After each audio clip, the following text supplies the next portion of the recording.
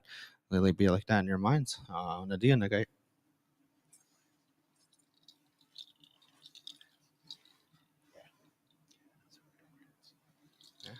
So we're gonna start with my cousin and I. We're gonna sing what we call the war dance, which is a slow song, and then we'll go to the fast. So my brother here is he's gonna do the singing.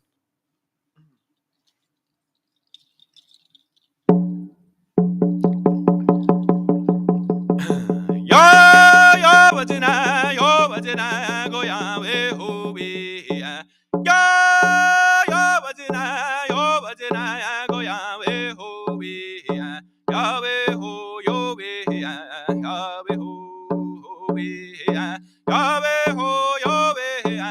Go ya we ho we ya. Ya we ho yo we ya. Ya we ho we ya. Go Yahweh ho be Yahweh ho yo be Yahweh ho be Yahweh ho yo be go Yahweh ho be Yahweh ho yo be Yahweh ho be.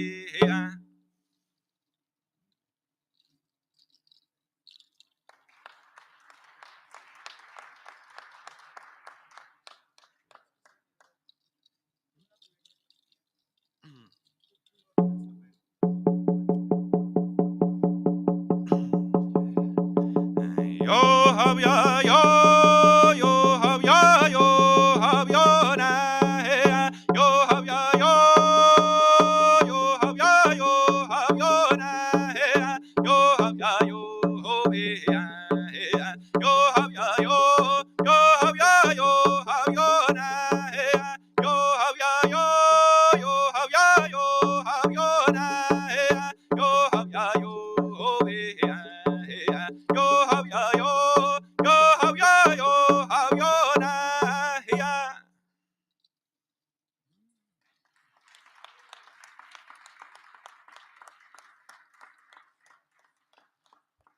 That was our performance there. All of us, we come from Ganawage. We're Mohawk, and thank you guys for joining us here today. Have a good day.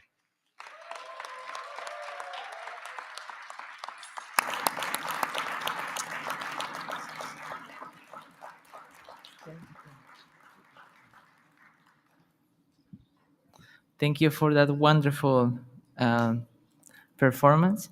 Now we move to the next round table. This round table it's on actions on science and knowledge dialogue with and biocultural indicators. This panel will be moderated by Ms. Pernilla Melner and Ms. Jennifer Corpus. Pernilla, Jennifer, you have the floor. Thank you. Thank you very much, Kapak, and thank you also for the rich dance performance we just got here from our Mohawk colleagues here in the neighborhood of Montreal. Welcome to this panel where the speakers will be sharing experience from meeting across indigenous, local, and scientific knowledge system as equally valid and useful for our understanding of nature.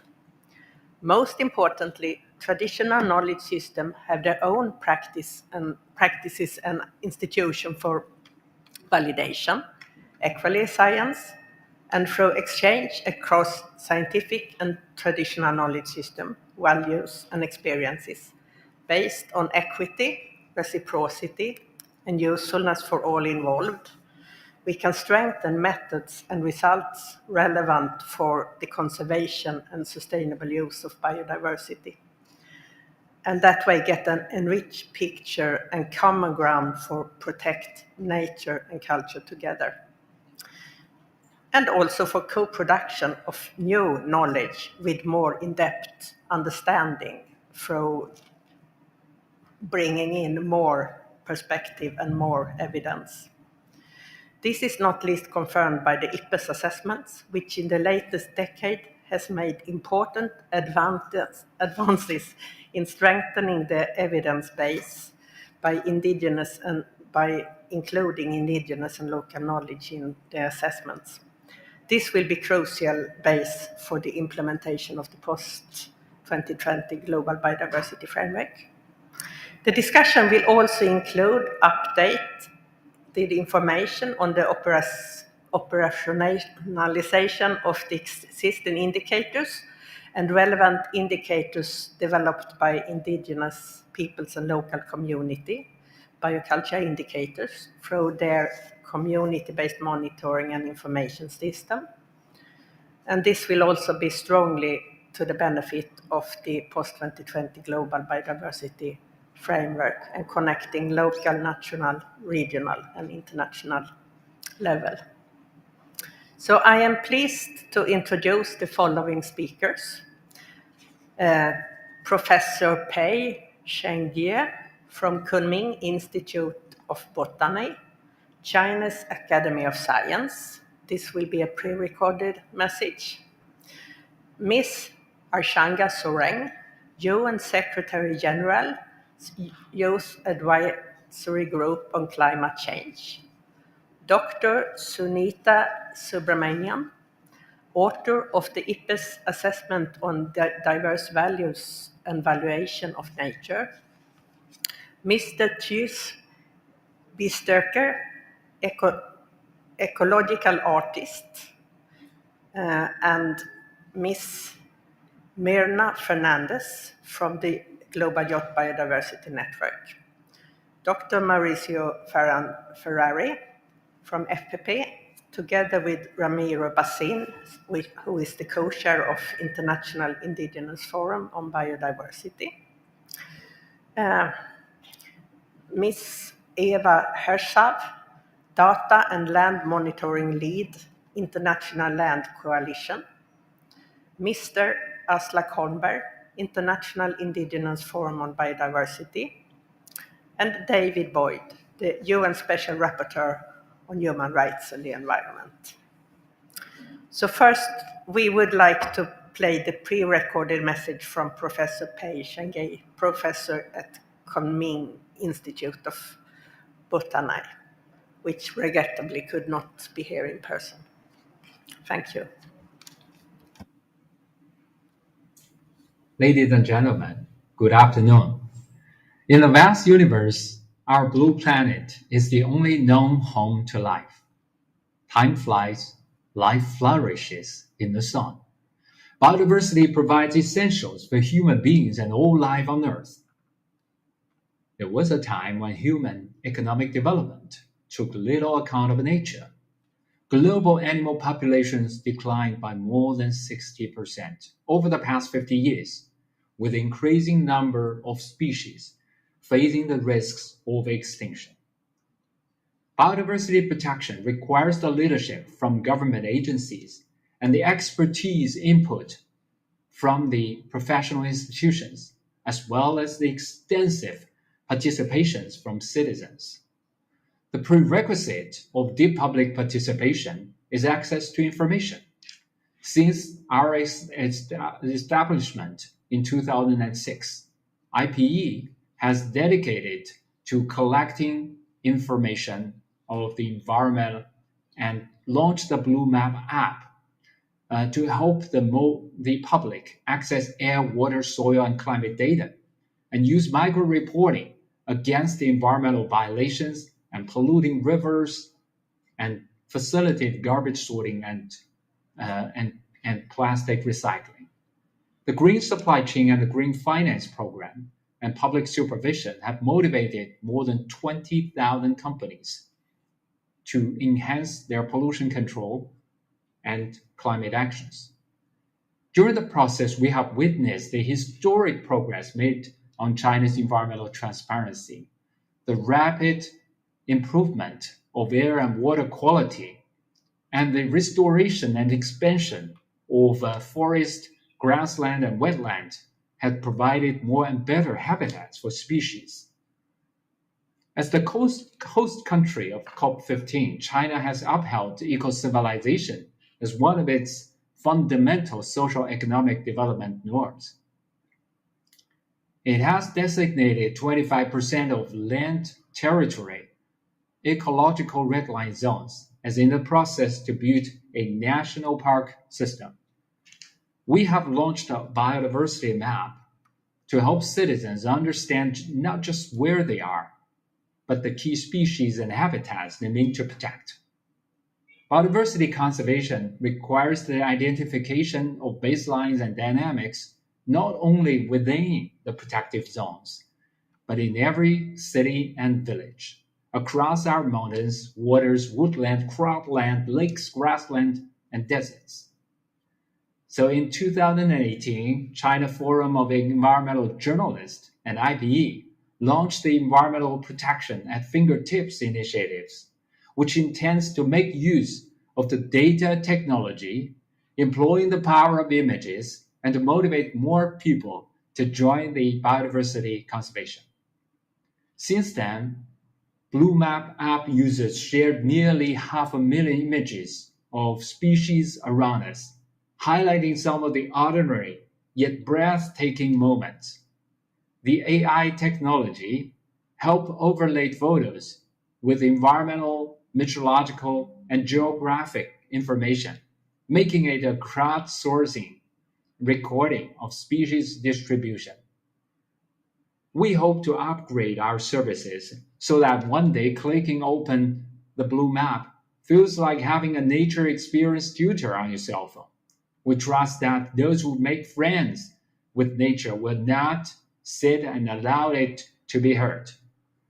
Over the next 10 years, we hope to see biodiversity information and best conservation practices put to better coordinate the protection of nature with pollution control and climate actions, and to help strengthen government regulations, enable green supply chain and responsible investment and financing, and mobilize public supervision and promote further international collaboration. We trust that only such broad-based actions may bring about a transformation in our society's understanding of the relations with biodiversity, and to ensure that by the end of 2050, the shared vision of living in harmony with nature can be fulfilled. Thank you.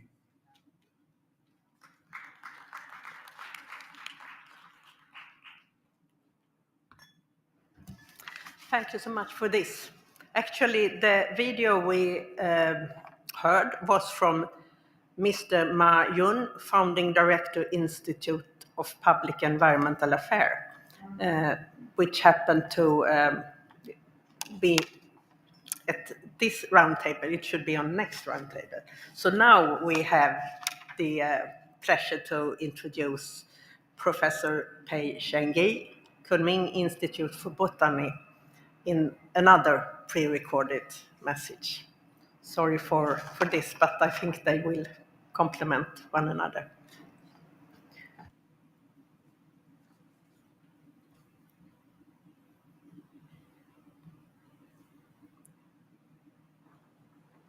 Good morning, ladies and gentlemen. I will make a short presentation entitled a Primary Demonstration Site for Linkages Between Biological and Cultural Diversity. Biological and cultural diversity are interlinked. Human society is totally dependent on nature because biological diversity is geographically related. One of the things that is needed to save biodiversity is to ensure that it is well aligned with supportive local culture. In respect, Yunnan province in China is a primary demonstration site to illustrate the ways that biological and cultural diversity are interlinked, and the traditional management systems that have ensured the survival of its rich biodiversity up to recent times. Yunnan is a place of extraordinary biological and cultural diversity with a land area of 394,000 square kilometers and situated at the eastern Himalaya and Southeast Asia. Its altitude range from 76 to 7,740 meters. Its ecosystem type range from lowland tropical forest to high alpine pastures, and its rugged topography have led to isolation of population of plants, animals, as well as people, and created ideal conditions for biological and cultural diversification. Vietnam is recognized one of the world's 36 global biodiversity hotspots, although covering only 41% of China's total land. It hosts 51% of biological diversity in terms of species and ecosystem types. Vietnam is the most culturally diverse area of China. There are 26 ethnic groups with a total population of 47 million. Each ethnic group having over time evolved its own ways of interacting with nature in terms of uses, management, and ways to ensure the continuing existence of the vital natural resources upon which their livelihoods depend. I would like to present some examples as following. The tea forest garden in Vietnam. Vietnam is the world distribution center of the tea family, Theaceae, and the origin center of the tea, cultivated tea in the world. Mountain ethnic groups, Wa, Hani, Brang, Lahu, Dai, and others are traditional tea cultivators. Through long time interacting with tea trees, they establish a unique tea forest garden. Tea trees are planted under forest trees in mountain forest area and produce high quality tea and constituted as part of mountain forest ecosystem since last 2,000 years. Today, there are 20,000 hectares of traditional tea forest gardens with millions, 100 years old tea trees maintained by local communities. Its tea production value is much higher than modern tea gardens. The traditional tea planting communities are the rich people in Vietnam now. Sacred nature sites of the Dai people in Xishuangbanna.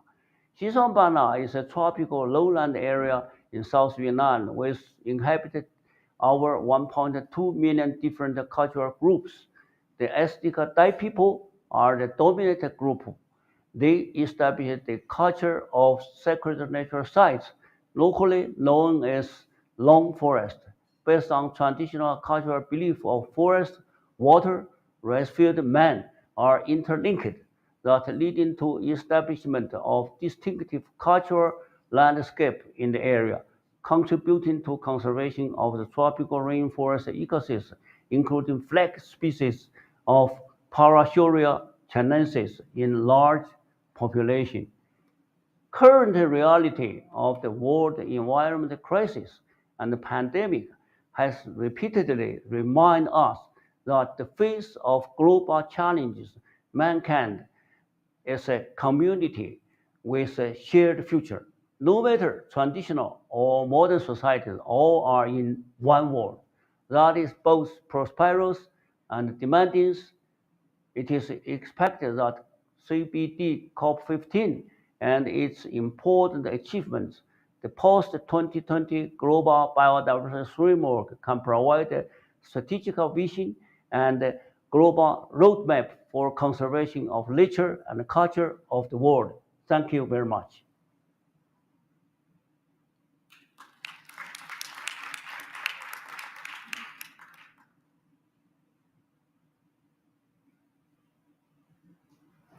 Thank you to Professor Pei Shengji for those words.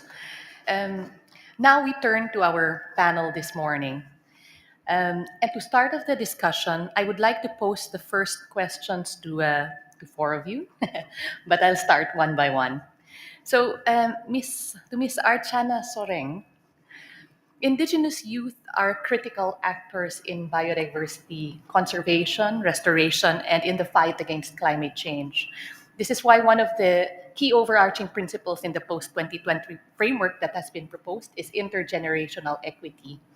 Now, as the UN Secretary General Youth Advisory Group member on climate change member, can you share your insights on how Indigenous youth maintain, recreate, and use knowledge transmitted from the previous generations?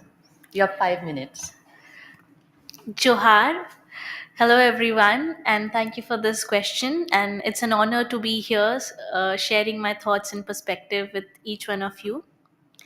Indigenous people, young people, especially girls and women, play an integral role in terms of preservation, promotion of the traditional knowledge and practices coming to biodiversity conservation and climate action. For us, Indigenous people, nature is a source of identity, culture, tradition, language, and practices. Unlike other communities who see nature as a commercial commodity. In our worldview, we are not mere part of nature, but we are nature. We have an intrinsic relationship with nature where it is taking care and protecting each other, providing food, shelter, and blessings from the nature. When we are talking about the role of Indigenous people, especially women, girls, and young people, I would like to start by highlighting that it is only now that the world is recognizing the role of Indigenous people, young people in the climate action discourse and biodiversity conservation. Over the years, we have been marginalized, inferiorized, and made to feel inferior because of our tradition, language, culture, which has a deep sense and deep connection with climate action and biodiversity conservation, which we see now. It's only now we have the terminology of biodiversity conservation and climate action. And over the years, the same culture practices were looked down upon. And it's all of a sudden when we realize that Indigenous people have been contributing and they are integral to this process. It's really important to go back and understand these injustices and years of marginalization and inferiorization which has been done to the communities. It is only then we'll be able to undo the injustices done to the communities, and then we will be able to have meaningful leadership and participation of the communities. I say this because on the margins, on the grounds, communities are living under the threat of eviction, displacement, migration across the countries and across the regions. If the root causes are not addressed, then how do we expect communities to continue to contribute towards climate action, contribute to biodiversity conservation? And that's why I feel meaningful leadership and participation of Indigenous youth, women, and girls needs to come in a space which is free, safe, and enabling. We need human rights based approach for climate action and biodiversity conservation. I have been emphasizing, and I would like to reiterate, that Indigenous people, young people, women and girls should be leaders of climate action, biodiversity conservation, and not victims of climate policies and biodiversity policies. Women have been playing an integral role in terms of transition of these knowledges. And I would like to also say that there is often a conversation, it's like what and how Indigenous people are contributing.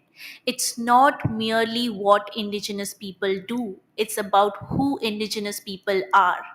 And it comes down to their worldview, their way of living, and then governance systems.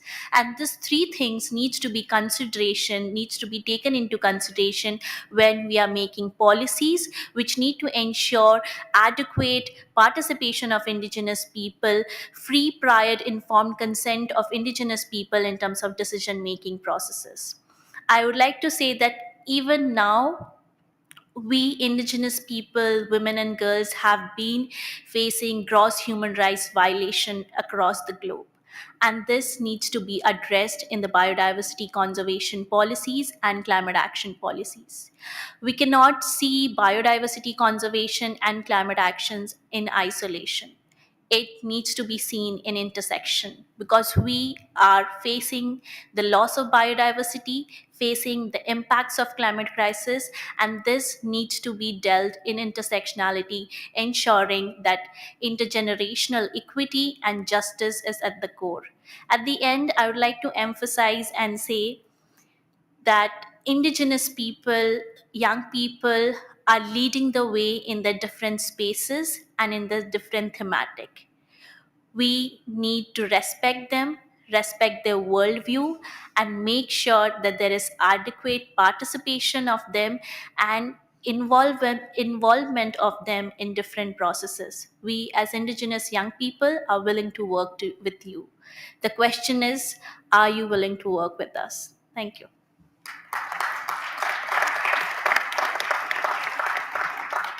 Thank you so much for the powerful words.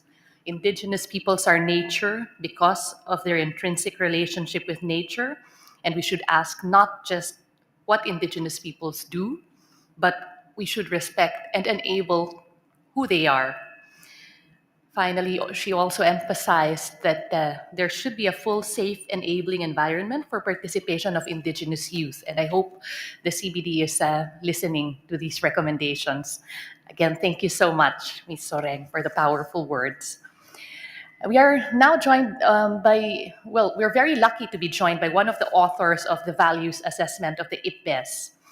So, Sunita, yesterday, Ms. Anne Larigaudery introduced some elements of the assessment of the diverse values and valuation of nature. Could you tell us more about the interaction between diverse knowledge systems, science and knowledge, that guide the results of the assessment? What are some of the ways dialogues around the valuation of nature can foster respectful, reciprocal relationships between people and the natural world? You have 5 minutes. Thank you. Thank you, everyone, again for the invitation to us to share what we learned during the whole process that we embarked on in developing this assessment report. To many of us who are authors on that report, it was actually a very, I would say, quite a life-changing learning experience because we all come from certain disciplinary backgrounds. There is some level of expertise we have within the backgrounds we have, right? But when we started looking at how this there are, and so what was put together was a very diverse team of first mainstream disciplines, experts from mainstream disciplines, but also scholars who had expertise in indigenous perspectives, and also indigenous scholars themselves. And then there were very purposive efforts being made to get impressions from indigenous peoples about how they relate to nature. So one of the key messages, and that's coming across most of the best assessments actually, and it's something that the world seems to be ready for, is that we need to have a more systems approach. That it's no more nature versus people. No, it's we are people, part of nature. It's a socio-ecological system that we have to tackle together. This is not new, as Archana very, very articulately mentioned. It's not new in many communities, this approach of looking at the entrenched way that society and nature interacts. And that comes across very clearly in the report, where we actually do a typology, and there's very right at the outset we make it clear that there are many ways this conception of nature can be made, but it's colored by our worldviews and how we view how we understand nature. So it's the knowledge is involved, right? And a person could come from a particular context with a particular worldview, have a particular understanding of nature, but that can also be colored by our interactions with other societies. And that gives us also, so we've got a typology, but that is just one. It's not exclusive, but we say people can view themselves as being living in nature, or even living as nature, or I am nature, as what Archana was saying. So there are many ways that this can play out, But all of these, what's important to note is all of these will color the way we make decisions on nature and how we use nature. So this can lead to, and we've seen, this has led to all of the various kinds of trade-offs that exist, the various conflicts that arise, because there is inherently, therefore, a power asymmetry, because some values, because of certain stakeholders who might have more authority in a particular governance system, tend to be able to lead or determine which decisions are preferred over other decisions. And therefore, we call for a more participatory approach, because that is necessarily not giving us the outcomes that we require. We are looking for more sustainability aligned values. We are looking for outcomes that promote just and sustainable futures. And we're talking futures because it can be one of many pathways that we could take. But to get there, we definitely need to bring on board to make visible multiple voices that exist, multiple perspectives that exist.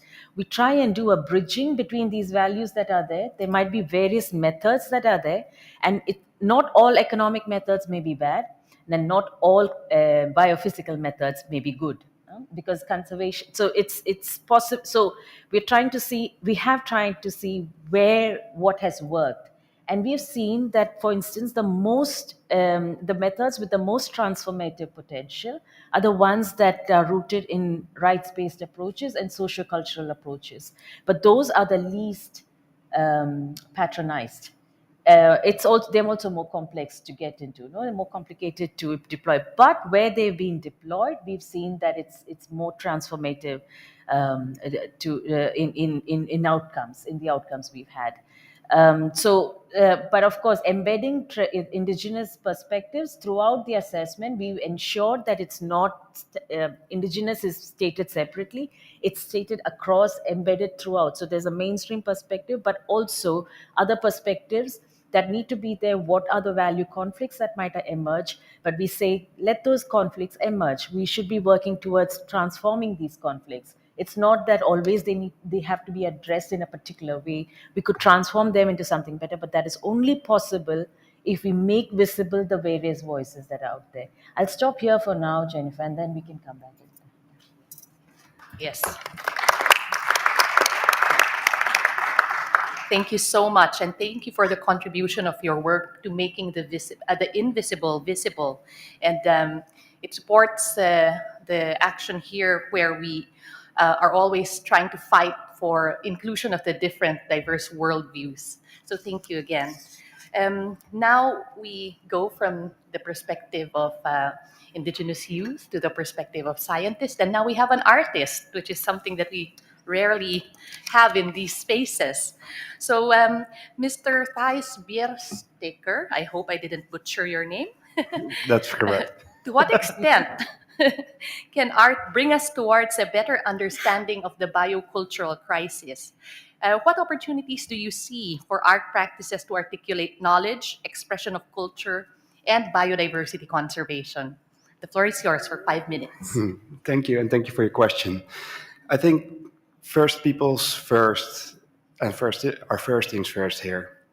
Because what we have noticed the last few days is that the Canadian government acknowledged that Indigenous peoples have been managing the land way better than we did. Something we could have learned from years and years and years before. Something else we could have learned from years before is how they weave in the preservation of nature into their culture, into their songs, into the dances, into the artworks, into every fiber of the culture. Something that has been lost to the Western way of viewing that. I think because of the disconnect between science and culture, we're in the mess we're in today. Because we're now at a stage where the climate crisis, the biodiversity crisis, they have become overwhelming. They have become unimaginable. And if something is unimaginable, that's the part that becomes unactionable. So I believe we're not only in a climate crisis, we're not only into biodiversity crisis, but we're also into an imagination crisis. I also believe that that's the part that can be solved by art. Because art can make science communicate. It can make it resonate. It can make it understandable. It can make it relatable. And it can make it personal.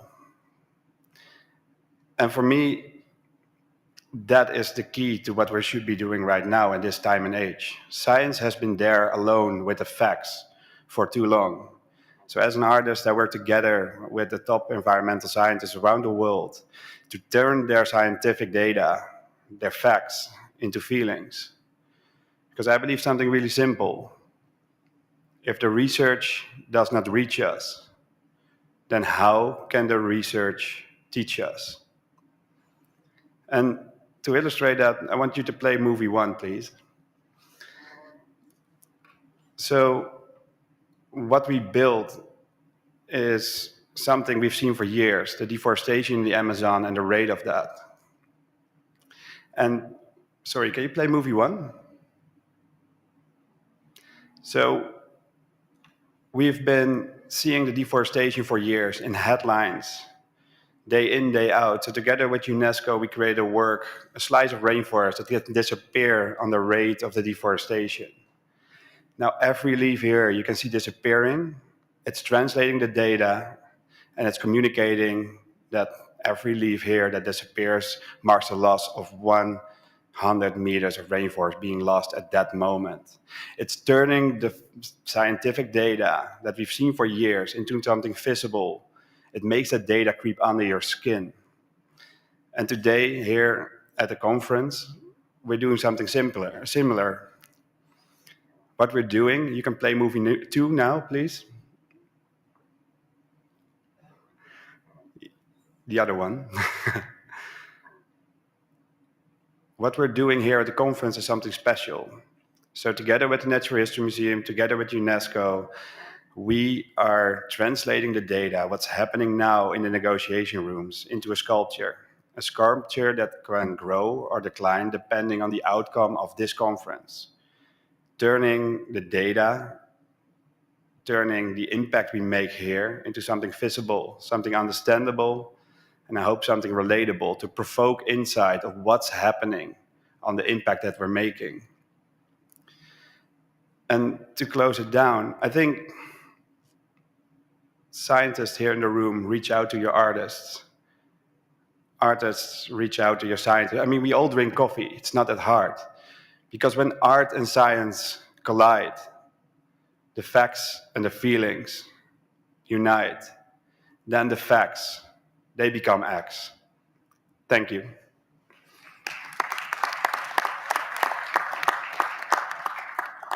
Indeed, I think you have made us feel, because, and that's important, because as you say, if science cannot reach us, how can it teach us? So thank you very much for that. I enjoyed it very much. Now, for this series of questions, I move to a guest who I'm very happy to see in person. I've been on panels with him, but he's been participating online. So, to the special rapporteur, in your view, does the relationship between nature and culture relate to enjoying a safe, clean, healthy, and sustainable environment? Dr. Boyd, the floor is yours for 5 minutes. Thank you very much, and it's a delight to be here in Montreal with all of you. Ladies and gentlemen, I think we're all aware of the fact that the awe-inspiring diversity of life on this planet is in grave danger. We know the statistics: 1 million species at risk of extinction, 70% decline in wildlife population since I was a little boy in the 1970s. But the global nature crisis is also a human rights crisis. The rights to life, health, food, water, the right to a clean, healthy, and sustainable environment, the rights of the child, the rights of indigenous people, and cultural rights are all dependent on the natural world. Each and every one of us depends on plants and plankton for the oxygen in the air we breathe. Each and every one of us depends on pollinators and soil microorganisms for the food we eat. But not everyone is equally affected by the nature crisis. There are communities in the world that are directly dependent on nature who are suffering the most. I think of indigenous peoples of the Torres Strait Islands off the coast of Australia who are struggling to maintain their culture in the face of extreme weather events and sea level rises. I think of small-scale artisanal fishers on the west coast of Africa suffering because of overfishing and the die-off of coastal reefs, affecting their livelihoods, their right to food, and their cultural rights. Human rights-based approaches offer the most effective and equitable way to conserve, protect, restore, sustainably use, and equitably share the benefits of nature. And there are three main reasons why this is the case. The first is that rights-based approaches are a catalyst for accelerated environmental action, as demonstrated by leading states such as Costa Rica, the Maldives, and Slovenia. Second, rights-based approaches are also critical to ensuring accountability and holding states responsible for their commitments. And this really addresses the fundamental weakness in the architecture of international environmental laws, such as the Convention on Biodiversity, which lack compliance and accountability mechanisms. And I'll give you an example. The Torres Strait Islanders, whom I recently mentioned, just secured a major decision from the UN Human Rights Committee in a case against Australia, where the committee found that Australia was violating the rights of those indigenous people by failing to take adequate adaptation action. So Australia must do more and must also pay compensation to the Torres Strait Islanders. And thirdly, rights-based approaches ensure that we focus on the most vulnerable and marginalized populations to prioritize their needs and their rights. Scientific evidence confirms that rights-based approaches to conservation work. Look at the indigenous protected areas in Canada and Australia. Look at the community conservancies in Namibia. Not only do these protected areas have high levels of biodiversity, but they are contributing to a resurgence in traditional cultures with immense social and economic benefits for people and for nature. The Aichi biodiversity targets never mentioned human rights at all. And I believe that is the fundamental reason why the vast majority of those targets were never met. We know that exclusionary conservation is bad for culture and bad for people. And with time running out to protect and restore this planet's diversity of life, we must learn from and not repeat the mistakes of the past. Human rights, culture, and nature's health are intimately interconnected. Among the most compelling evidence for this is the relationship between forests, biodiversity, and culture. So where forests and biodiversity are endangered, so too are indigenous languages. Where forests and biodiversity continue to flourish, so too do indigenous languages, traditional knowledge, and cultures. Therefore, it is absolutely critical that this week, as the final touches are put on the global biodiversity framework, that we put human rights-based approaches at the very heart of this agreement.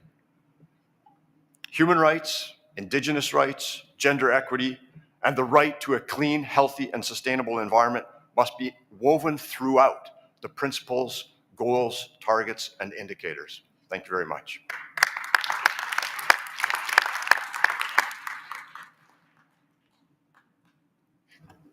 Thank you. Very good advice. Perhaps the reason why Aichi failed is because it did not center human rights in the targets and in the goals. So I hope we can get it right this time in the post-2020 framework. Now I turn over the floor to my co-moderator, Pernilla. Thank you very much.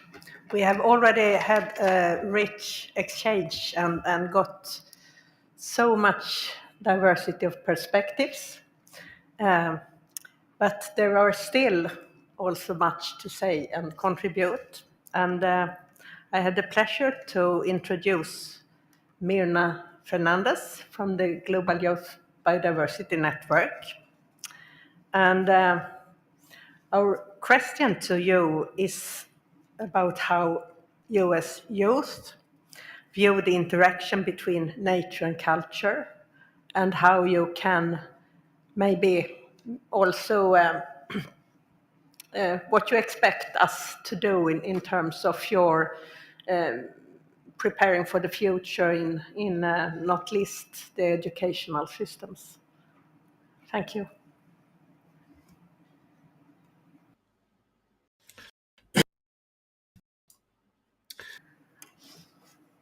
And thank you for the question. I think young people all over the world see themselves as part of nature as well. We represent a global youth network and a global youth community from all the world regions, representing more than 50 national chapters, 300 youth organizations, and have an overall reach of more than 1 million people, young people all over the world, including indigenous youth-led organizations and youth organizations from the Global South that have a very important representation in our community. So for us, it is very important that we represent the results of global consultation processes. And from these consultation processes, education is something that came out in every single consultation. Young people all over the world think that to achieve transformative change, we need education, but we don't need the education as it has been implemented until now. We need transformative education. And this has a lot to do with cultural diversity, and it has a lot to do with establish a reconnection with nature that we lost, to foster generations that are fully capable of stewarding our societies to not only sustainable but also equitable future in harmony with nature.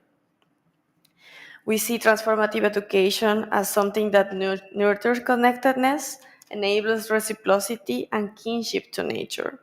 And we do believe that to achieve this kind of education, it is the traditional knowledge and indigenous wisdom that must guide countries into this shift of paradigm in global education systems, not only in the formal education systems, but also in the support for informal and non-formal education systems that for a long time had not been recognized nor supported. We do believe also that education should be accessible, should be inclusive, should be rights-based, and should celebrate diversity. That's why we are strongly pushing for a component on lifelong learning in the post-2020 Global Biodiversity Framework. We have been advocating for an education target. We are still disappointed that the target on capacity development is focused more on countries than on the people. And in any case, also in the formal education and not on the non-formal and informal education systems that include the works of various organizations, but also the education systems that come with the intergenerational transmission of knowledge. That should be a component in the post-2020 biodiversity framework. We do believe also that this framework can also be an opportunity to not only increase the awareness of the biodiversity values, but the values of all the kinds of diversity and the biocultural diversity that is so important for us. So we do believe that all diversity and all these cosmovisions and all these approaches should be properly reflected in a framework that aims to transform the way in which countries are implementing global biodiversity policies, because we don't have time anymore. We cannot allow 10 more years of bad implementation. We cannot wait until a post-2030 global biodiversity framework to come with the right solutions.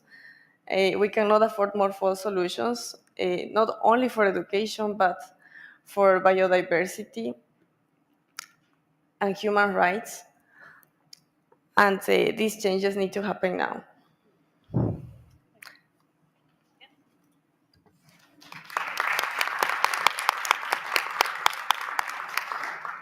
Thank you very much, Mirna. And I think that you remind us very well that how much we think about biodiversity as both culture and and biodiversity and how much it goes together, including that we have to make it possible for next generation to continue this, and not least because many times our educational system are not really diminishing the opportunity for you to learn about your culture and biodiversity and traditions. So this is something to really bring with us. Next speaker is Dr. Mauricio Ferran-Ferrari from Forest Peoples Program. And he and next speaker, Ramiro Basin from IIFB, are interacting on these important topics of community-based monitoring systems. And the question first now to Mauricio is to brief us a bit more about how community-based monitoring systems indicator differ from other monitoring systems, and to explain a bit how you chose these indicators. And you have 5 minutes, and after that, Ramiro will have 5 minutes more. Thank you. Thank you very much, Pernilla, and good day to everyone. First of all, I would like to thank the Kanihake Mohawk people for hosting us on their land, and I would like to thank also very much the Karawake community for sharing an inspiring cultural opening this morning. In addressing the question posed, actually the real experts in responding to that are the representatives of indigenous peoples and local communities in this room, as well as those living with close connections with biodiversity at the local level throughout the world. Because they are the real experts, because they live in close connection to biodiversity. I will therefore attempt to share some general points and then pass the mic to Ramiro to share a local experience. Indicators developed and used by indigenous peoples and local communities derive from the experience of people living in a relationship of reciprocity and responsibility with nature, and a deep understanding of the inextricable links between nature and culture, as we have heard repeatedly in many cases during the sessions yesterday. Among the rich and powerful stories, we have heard that indigenous peoples derive indicators from a wide variety of contexts, from countless physical observations of the natural world and interactions with it, to deep cultural and spiritual relations. For example, by listening in silence to natural elements such as water, wind, or the sound of different landscapes and seascapes. Their sets of indicators are therefore complex and holistic, including interwoven material and sacred elements. Speaking to some of the authors of the IPBES Global Assessment on Biodiversity and Ecosystem Services, who have been carrying out research on indicators developed and used by IPLCs, it emerges that some indicators are more ecological in nature, for example, the arrival of certain bird species in spring, and some are more cultural, for example, the happiness in the family or the community. But there is a clear gradient, and all of those indicators include both dimensions of ecological and cultural aspects. Many of the more ecological indicators align quite well with scientific indicators because the key species, ecosystems, and processes in nature are perceived similarly. For example, the change in species population abundance in certain areas. However, what is different and highly shaped by culture and worldviews is the selection of species, habitats, and processes that are monitored by indigenous peoples and local communities, and the ways that these indicators are monitored and used at the community level. Individual indicators are often quite simple, for example, the height and density of a pasture grasses, and easy to learn and transmit to children. But there are also indicators that need a long-term personal experience and connections with nature. For example, the healthy color of a forest. Though individual indicators are often simple, the set of indicators is complex enough to monitor deep changes and relevant changes in the environment. IPLC indicators do change as the environment and livelihoods change as well, So newly emerging processes are also monitored in an iterative way. IPLCs are also aware that observations may change because of changes in the way they live. For example, if they move around, how they move around in a landscape. There is a difference if they move around in a canoe along a river or in the coastal areas, waters, or a motorboat. So they have to adapt interpretations accordingly. For example, there may be a case that you can see more whales if you travel farther due to different ways of transportation. A community may use tens of indicators to monitor change in their environment. However, scientists trained through Western education often only document some of these IPLC indicators. For example, fish indicators of fishermen or pasture indicators of pastoralists. Although both those groups might have an abundance of other indicators, for example, related to birds, insects, and other species. Cultural and spiritual indicators are very rarely documented by natural scientists, for example, the sacredness or the soundscapes of a lake. Indicators developed and used by indigenous peoples and local communities would therefore seem to be more multidimensional and holistic, and generally built on a rich and deep historical relationship with nature. And as the session on languages highlighted yesterday, they would obviously be much better expressed in indigenous and local languages. As an example of the richness of indigenous indicators is the Maya Cachiquel in Guatemala. So I would like to invite my dear friend Ramiro Basin to share a bit of the work that the organization SOCIL has been doing on indicators in this country and community. Thank you.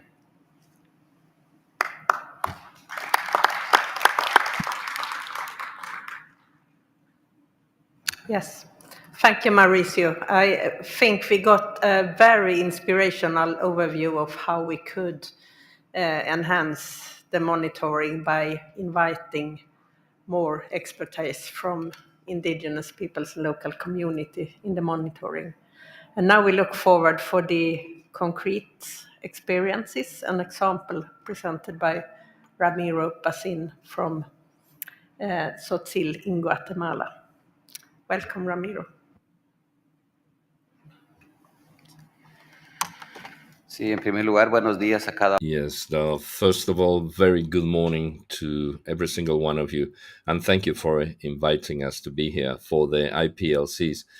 It is important. We have our own system of indicators based in the traditional indigenous knowledge, in our cosmovision, in the culture, in the identity that is inherent in living good or kachemal, like we say in the Cachiquel language, and living within our rights, the cultural, social, environmental, and biodiversity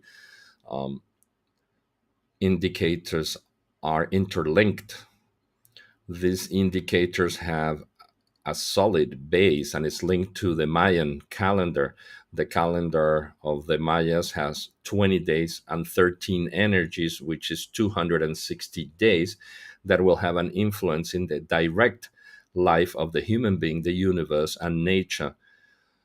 The spiritual guides and elders tell us that they could be somatized in the human body through dreams, through air, through fire. Our elders tell us that they talk to us, that they guide us, and that they're always communicating with us one way or another.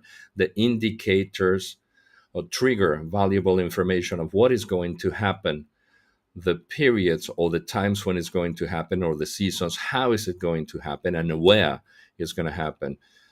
Among the signals of nature, we can mention that elders have observed and proved that when the milpa, it is a plant where the root grows, starts showing outside of the soil, strong winds will come, and you will have to take action. When the tree of the Sino gives you good fruit and bears a lot of fruit, definitely we're going to have a good maize and good corn the year. So next year we will have a lot of stock. When the milpa goes over ground, we are going to have, like I said, hurricane winds. These winds are also important because the winds affect the interrelation of the system.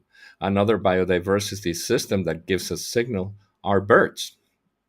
The Maya peoples, we base in the observation of birds with when the Asaquans pass through the Cachiquel volcano ridge, they let us know that winter is coming. And that is important to know, that the elders know that when they are 1,000 meters above sea level, roughly 3,300 feet above sea level, we're going to have an event next week.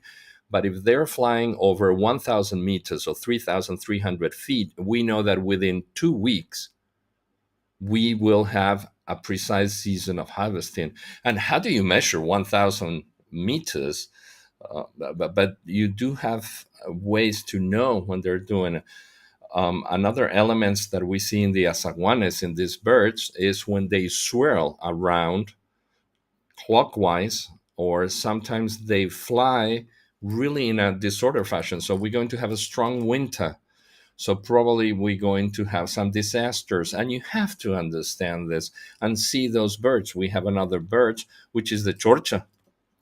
And when they nest, when it's lengthwise, that shows a drought coming in. So we're going to have early warning and adapt, because your harvest is going to have very little water. So, and this goes in generation from generation. And the Mayas, we have been using it, and the signals of the universe, when you observe the time and the space, express that the moon and the sun are the fundamental and paramount elements. For example, they know that in full moon, you should cut the trees, so you're going to have more resistant wood and it will dry faster. The same happens with corn harvesting. So we do not, we can store maize for a longer time. When we see a circle of colors around the sun, the time is going to change. And we need to remind that, or watching, observing the bees and the ants, they're indicators that provide us information about the drought or rains, heavy rains. When we see ridges in the clouds, we're going to have tremors, we're going to have earthquakes. We live in a ridge, we live in a earthquake prone area. And the Maya ceremonies are a space in order to see past, present, and future. It is a space where we can have a set of signals and indicators for the coming year of life, which is compare and analyze with the previous years. That year of the ceremony, it is just beautiful to see our mentors, our elders predicting the future based on what we had, based on what we see there through those signals of the universe. And to end and to finish, I would like to express to you that today in the Maya calendar, it is the day of light, of clarity, of waking up with Inti, with grandfather's son, and receive the blessings and receive that energy and see how the energy is going to do it. And Ichibe, thank you so very much. That was in Cachiquel. Thank you.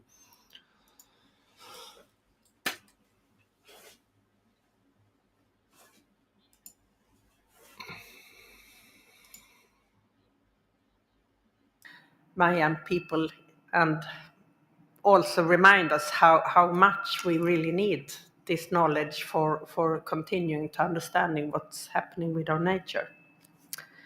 Next speaker is Miss Eva Herschel, and she's from the International Land Coalition. And the question to her also relates to monitoring and indicators, that the trend in land use change and land tenure in the traditional territories of indigenous peoples and local communities was adopted as one of the indicators to monitor the implementation of the HE targets. And ILC has developed important experience on land monitoring, and we are now very interested to learn how, well, both why it's important, but also how we can update it to be valid information for also the post-2020 framework. You're welcome, Eva. Thank you, Pernilla. And really, it's an honor to be here on this panel with a diversity of voices, speaking about something as important as monitoring and the diversity of sources of information and data that we hope will be reflected in the GBF. I'm speaking today on behalf of the International Land Coalition. We are a coalition of more than 300 members across 90 countries that represent more than 70 million people. And we're here at COP15 supporting the inclusion, the development of indicators around land tenure, which Pernilla mentioned, as well as indicators highlighting the roles of women and girls and their access to land rights, as well as the role of family farming and the importance of land and environmental defenders in the protection of biodiversity. These are areas where we know that there are established indicators, we know that there are data sets, we know that there are communities of practice around these indicators. And we don't see these indicators and the data sets that are building behind them as separate from the cultures that reside on this land, separate from the cultures that we know are woven across the family farming systems that we support, and the culture and the communities that are protecting, defending biodiversity. To capture the diversity of land governance, however, we need diverse data sets. We need indicators that are able to capture data that are collected on various levels. We've been working with our members over the past 5 years to develop a land monitoring tool that captures what we call people-centered data, people's data, data that makes people visible. That means it's data that can be disaggregated to show how women's experiences differ from men's. It's data that shows youth perspectives on questions of inclusion and participation in decision-making. It's data that embraces a data ecosystem where official data is recognized side by side with third-party data, global surveys, community-based initiatives, and member data collection that shows us different aspects of a complex issue that has been monitored by our members for many years. Our tool follows a human rights-based approach, and I'm echoing other calls here in hopes that the GBF framework can embrace this approach and that it will make IPLCs and their crucial contribution to biodiversity more visible. As opposed to other monitoring frameworks, such as the SDGs, we see the importance of local communities of indigenous peoples across various targets. We see them named, we see their human rights being called for, and we see that free, prior, informed consent is built into a number of the ambitions that the GBF will intend to measure. We also know that official data sets do not capture sufficiently the contributions that IPLCs make to this framework. We know if we look alone at SDG Indicator 142 on land tenure, there is no data available on customary or collective land. This means that IPLCs and an important land indicator in a framework as well known as prominent in the SDGs remain invisible. But there are other tools that are giving us an understanding of what their tenure situation is.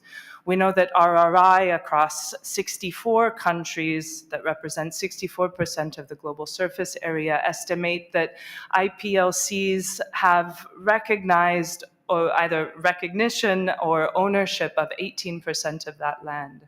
Landmark, a geospatial platform, is working to map documentation, pressures, and the assets of indigenous peoples across 13% of the global surface. And when we go down deeper to the community level, ILC has had an experience with members in Colombia, where we surveyed 5 communities, campesinos, indigenous, as well as Afro-descendant communities. And when you get to that level, you understand that their sense of tenure security is much lower, and that they have a much more nuanced understanding of the threats that are facing them. Likewise, in terms of women's ownership of agricultural land from the SDG official indicator 5A1, we know that in 16 countries, less than 30% of women have secure ownership or rights to their land. If we look at complementary data, Prindex can tell us that 72% of male owners are named on documents, while only 58% of women landowners are. Finally, when we look at the official OHCHR indicator on attacks against human rights defenders, we know that 1,900 human rights defenders were killed between 2015 and 2019. If we go deeper into that data set, however, we cannot pull out yet, we're aspiring to do so, how many of those are land and environmental defenders, despite informal estimates that these account for more than half of the cases. Here we look to the complementary data set being developed by Allied, which tells us that where in 5 countries where defenders are most targeted, the Philippines, Kenya, Mexico, Colombia, Guatemala, where 137 defenders were killed, there were 536 non-lethal attacks against individuals, communities, organizations there that often precede lethal attacks. Likewise, the Indigenous Navigator is doing meaningful community-based work to capture encroachments at the territory level.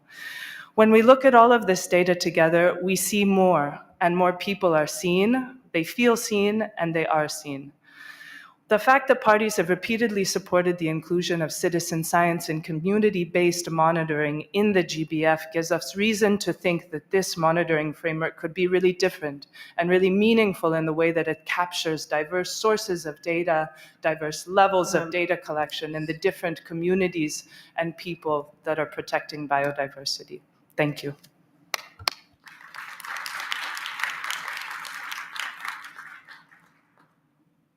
Thank you very much. And here we realize how important land is for the protection also, and not least the environmental and human rights defenders, and why we need the human rights-based approach for protecting biodiversity as well as land and other resources.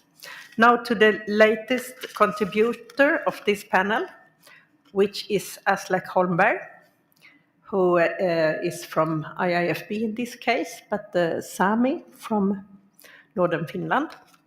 The question to you, Aslak, is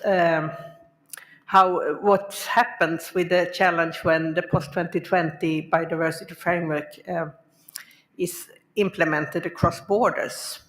As you live in this border environment, the Sami people, you have both in Finland, Sweden, and Norway, and how can this go together with your bioculture work, and what are some of the strengths of risks that borders pose to bioculture work that should be brought into consideration? Welcome, Aslak. Joo, ollut kiittu Pernilla ja Pariidi puhkaide. Mulla on skuvlalema asla 400 ja puhutaan njörkkänis tienuleis. So good morning everyone. Thank you Pernilla and Jennifer. When I was invited to this panel, Jing, you didn't tell me that I'll be the last speaker in this prominent panel, so I will remember this. They have set the standard quite high. But yeah, thank you. It's a pleasure to be in this panel, and I want to share a few examples of how borders have impacted our customary practices. And as Pernilla said, I come from Sápmi, the traditional Sami territory, which is in the areas of 4 modern states. Our area is larger than Germany, and I am here on behalf of the Sami Council, and at the core of all our work is Sami as a borderless people, and we work towards borders not having an impact on our unity as a people and the way that we use our areas. So as we are a cross-border people, it's as ecosystems don't follow the state borders, so do not our customary practices. As an example, reindeer herding doesn't follow the state borders. Sami from Sweden migrate to what is today Norway in their traditional territories, so our practices follow the ecosystems and not the state borders.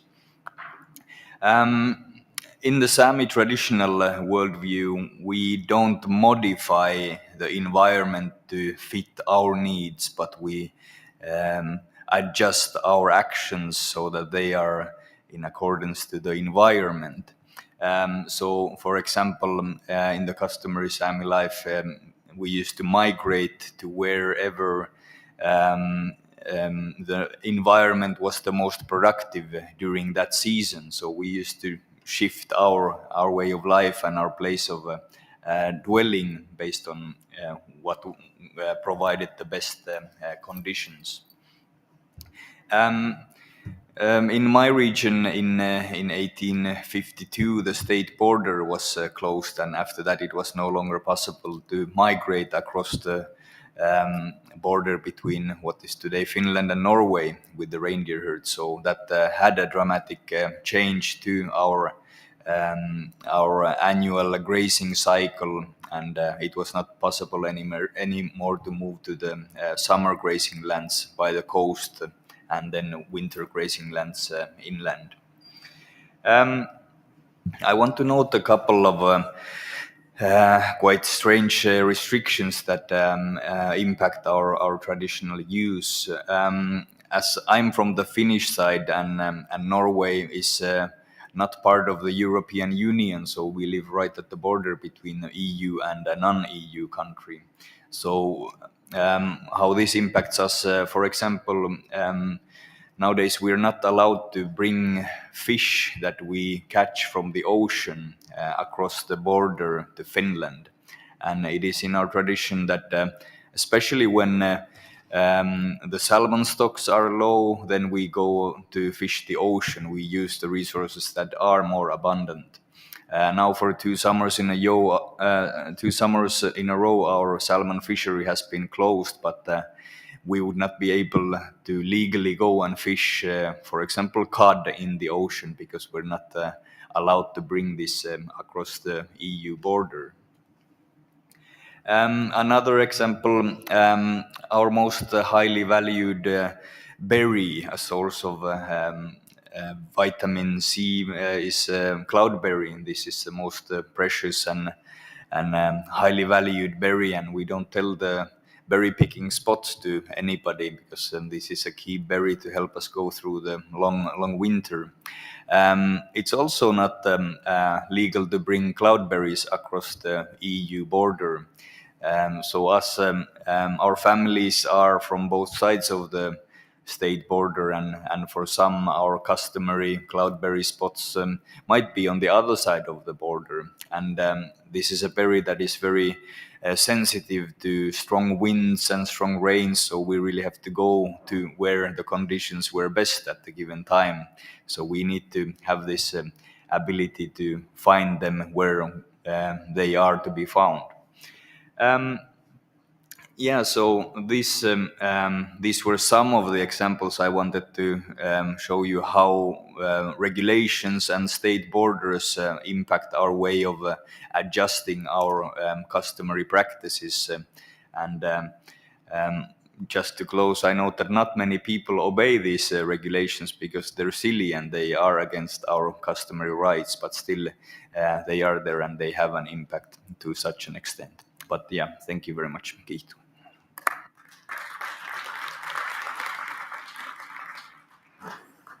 Thank you, Aslak. This was very much reminding me about the target 5 as well as the target 9 and how important it is to encourage or promote or respect and recognize customer sustainable use in all aspects when we make the framework, but also other laws.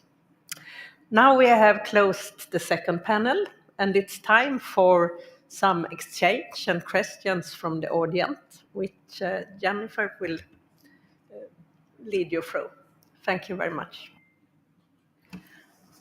Since we started late, we have been given clearance to go a little bit over time, so we now have time for maybe a couple of questions. And I can see one already standing by the mic, so please go ahead and introduce yourself and your organization before you ask your question. Thank you. Hi, my name is Galina Angarava, and I come from the Abzai clan, a Hirit nation of the Buryat peoples. I also serve as the Executive Director of Cultural Survival. So my question is very specific to the indicators. As a few years ago, I was the lead at SDGs when the SDGs were going through adoption. So our struggle was the issue of universality versus specificity, right? So when Senor Ramiro was talking about very specific indicators that are specific to his lands and his culture. But when we get to the international level, you have to come up with very universal indicators. You cannot just apply a very specific indicators like the sounds of the birds, at a specific time of the day and what that means. So I just wanted to ask you, how is the issue, how are we going to resolve the issue here of the indicators being specific, but also being universal to indigenous communities? Thank you. Thank you. And I will take maybe 2 more questions before I turn it over to the panel. Are there any other questions? Good morning, everyone. Ruth Spencer, a local community representative from Antigua and Barbuda. Dr. Boyd, the lady speaking about the lands, it's so important for in our countries that everybody, all of society, understands the threats from biodiversity. This morning, I got a video from a Caribbean country. It was sent by a former judge. And she sent this video, which is saying that a Ramsar site, this is the second in the Caribbean, being converted to golf courses. I took the video to the focal point. She said, I thought these activities were stopped. But what I've observed is that the observations, the knowledge, the practices of the local people in our countries are what is needed to bring awareness and education to the people and even to the governments. Because if our eyes aren't wide enough, if our advocacy is not strong enough, so much things are happening to destroy our biodiversity. And in small islands, we cannot afford for this to be happen. The wetlands, the biodiversity as our sources of protection, resilience, birding areas.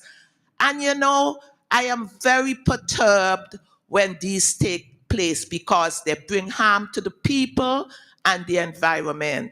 And all voices must come on board. It's not just for a particular stakeholder. Everybody must be made aware, and the knowledge that we get here at the convention has to disseminate it. The artist spoke about it. We have to find all the ways of communicating with our people. Thank you.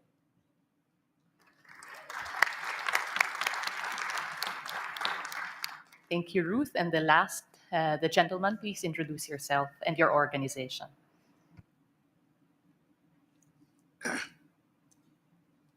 My name is James Twala, and I come from Kenya, and I work for ILEPA. And my question specifically goes to our young people, the youth, that have given very emotional and very good speeches. And my question is that, yes, we know, and you have alluded, that our education system across states are not appropriate to encourage the indigenous ways of knowing. And we have also indicated, and you have indicated, that also our culture is embedded in ensuring environment and values. And we know that, yes, our culture is across states is diminishing or is going down. So my question to the young people is how do we ensure that, yes, we incorporate the education system that is not favorable to our traditional knowledge to ensure that the young people, this knowledge of the old people is being transferred to our younger people.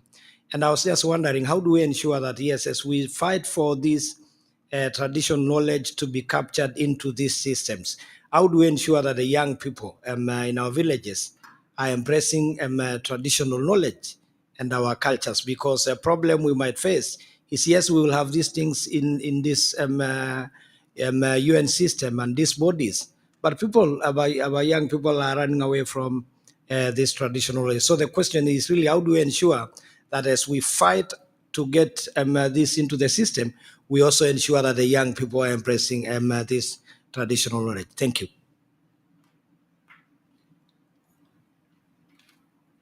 Thank you so much for the questions. And now I would like to turn it over to the panel, and please address the questions as you share your closing reflections. And I will start with Mirna and go down, and if possible, 1 minute each. Thank you. Thank you. I will try to be brief on the two questions. First one, on the question of universality and versus specificity. I am sure my fellow panel members will also complement to this. But I want to stress the point that the fact that we have an indicator that is easy to measure doesn't ensure that this is a good indicator. And this is what happened with the Millennium Development Goal on education. The only indicator that we had for this was the rate of students that were entering into the schools. But it didn't ensure that the students would stay in the schools for the whole year. So we had a lot of families that just made the registration, and that is what is being measured, and know how long they are in the schools, not even thinking about the quality of education. I do believe that biocultural and especially bioindicators are universally applicable, but there is not enough attention put to these kind of indicators. And we need to work in partnership with the communities, because community-led initiatives have already a lot of steps ahead. And it is with their partnership and under their guidance that these indicators have to be developed and can be universally applicable. On the question about how we must transform on our educational systems, I think that all our education systems have to have a strong component on decolonization, because this is something that we don't speak too much about, but this is something that is the basis of the transformation. And for the youth in the villages that are not being that for them to access this intergenerational transmission of knowledge, we really also need to address to secure the human rights and the quality of life in the rural areas and in the villages, because we have a lot of young indigenous peoples or youth in rural communities that are migrating to the cities because they don't have the opportunities to develop their capacities in their territories. So they are migrating to the urban areas, but it is not because they want to be detached to the roots and to the knowledge, but it's because our governments are not doing enough to ensure the quality of life and all the tools that they need to access in their own territories. Thank you. We are now over time. Ms. Soreng? Thank you. I would start with how youths can more effectively engage in these processes.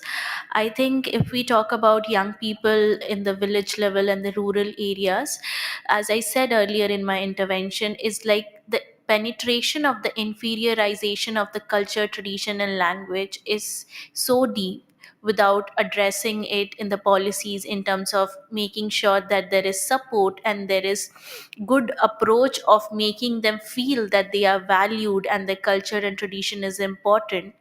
That's also one of the reasons that there's a tendency of moving away from the culture and tradition.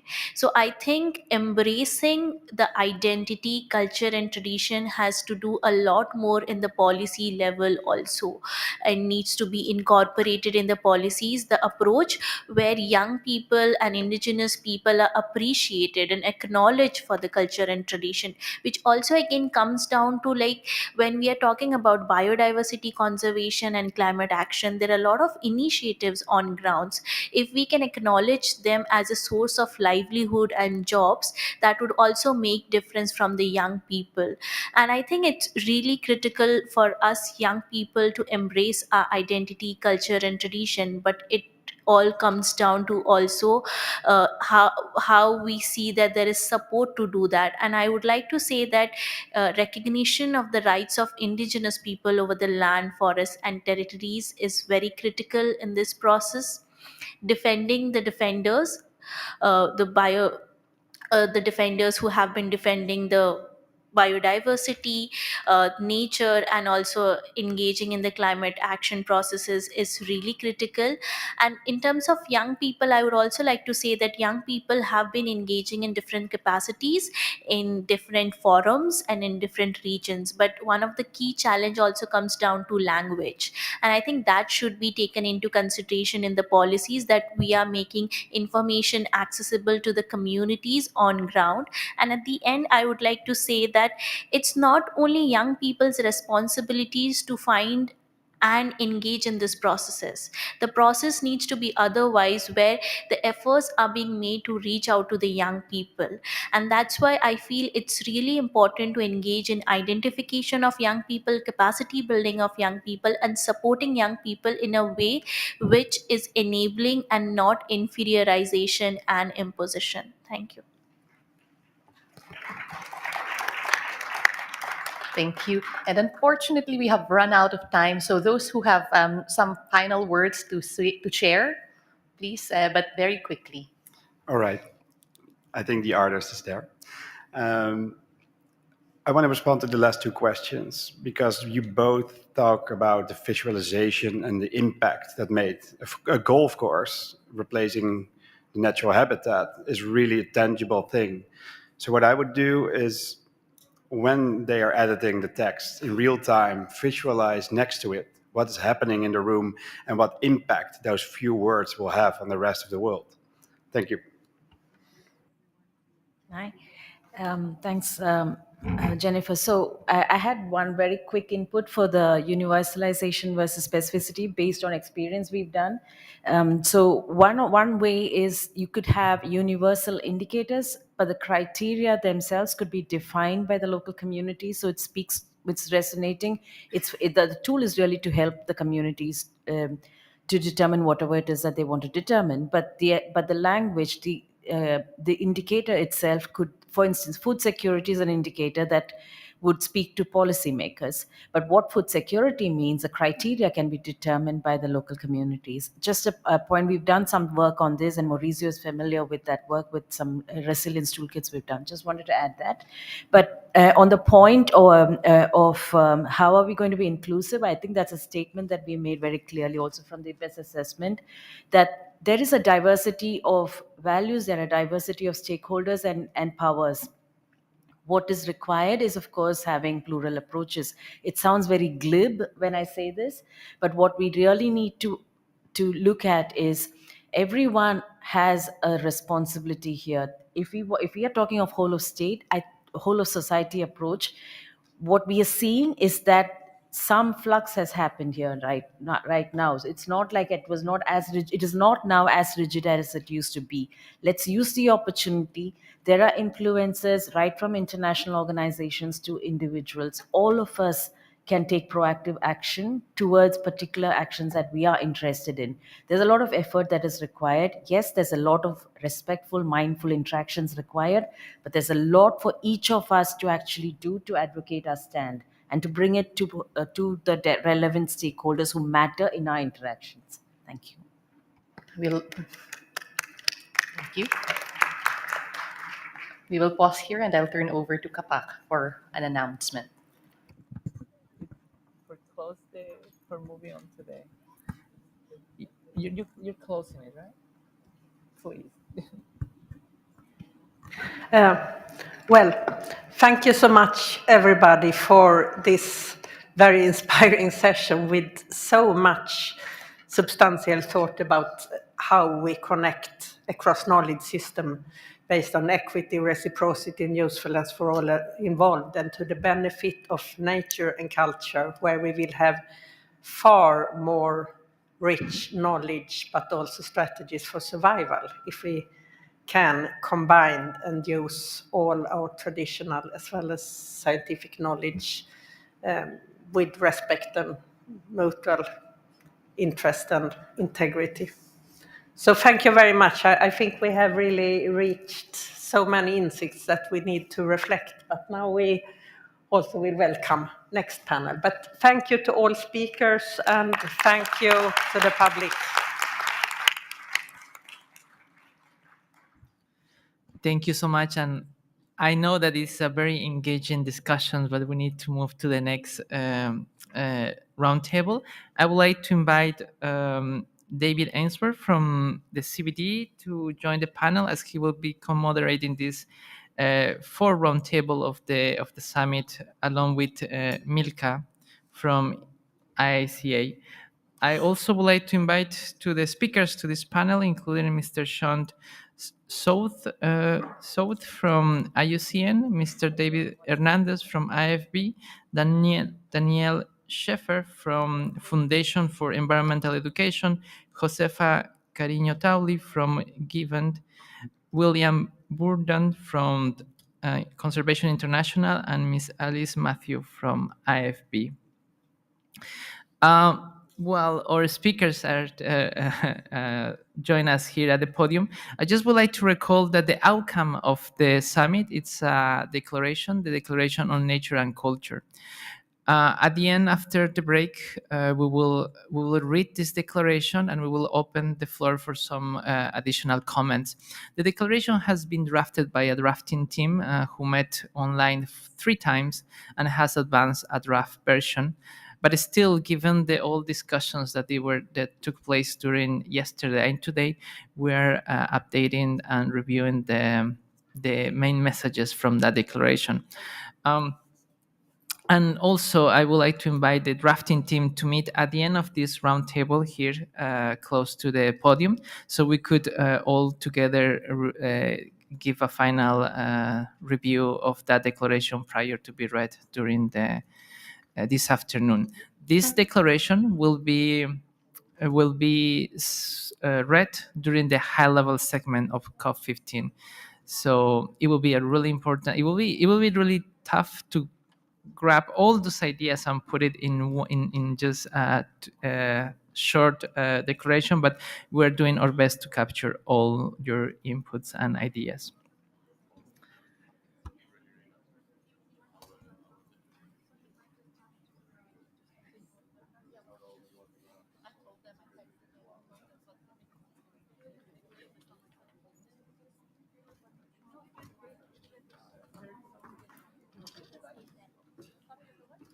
The bias. Okay, I think we're setting this panel. We're almost there. All right. With this, I would like to give the floor to our co-moderators to lead us in this discussion. David.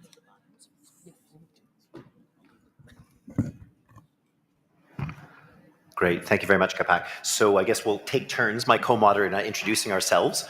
So first, I'm David Ainsworth. I'm head of communications for the United Nations Secretariat of the Convention of Biological Diversity. And it's a delight to have a chance to join you here in this summit and to be here on this panel.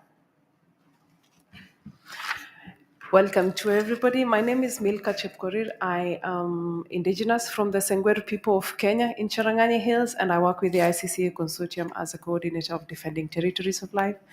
We welcome you to the panel.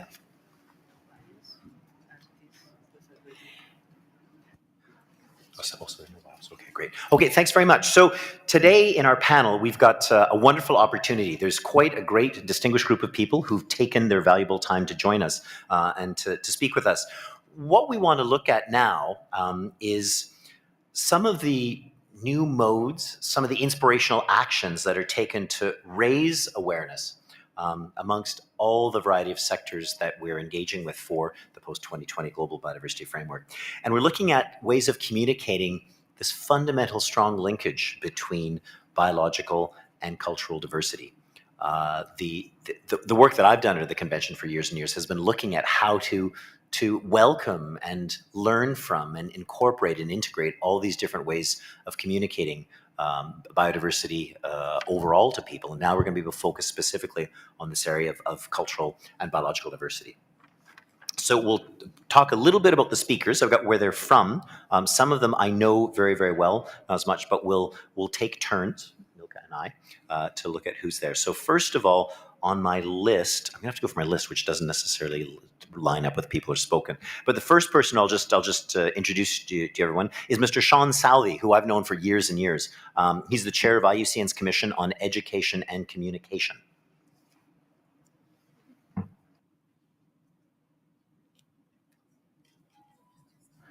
It gives me great delight to join you this morning at this important meeting. The Commission on Education and Communication at IUCN is one of 7 commissions. It's a group of people who believe in the power of telling the story better, telling the narrative better. And one of our big insights over our many years working together is that behavior change is interesting and nice, but really what we need to aspire to as a global, as a community, is a culture of conservation and care for the planet and care for each other. And a lot of our work has been put in this understanding the cultural space and how you can interface as communicators in the cultural space. So when I saw this summit come up and these important issues and a work program, I was inspired and thrilled to be part of it, and I want to commend everyone who's made this work happen. The question I was asked to look at is, given that the world needs an urgent communication change, what should we be doing? And I believe we have an urgent situation, but urgency often drives us as communicators to do things that aren't the best. First of all, it gives us a tendency to think we should go top down quickly. But we know, in fact, that culture doesn't form at the top, it forms at the bottom in families and communities at the local level. So we have to think of a strategy that lifts rather than drops this work. There's a tendency when you're running urgently to think you need one brand, one communication, one ring to rule them all and in the darkness bind them, to use a metaphor from my community.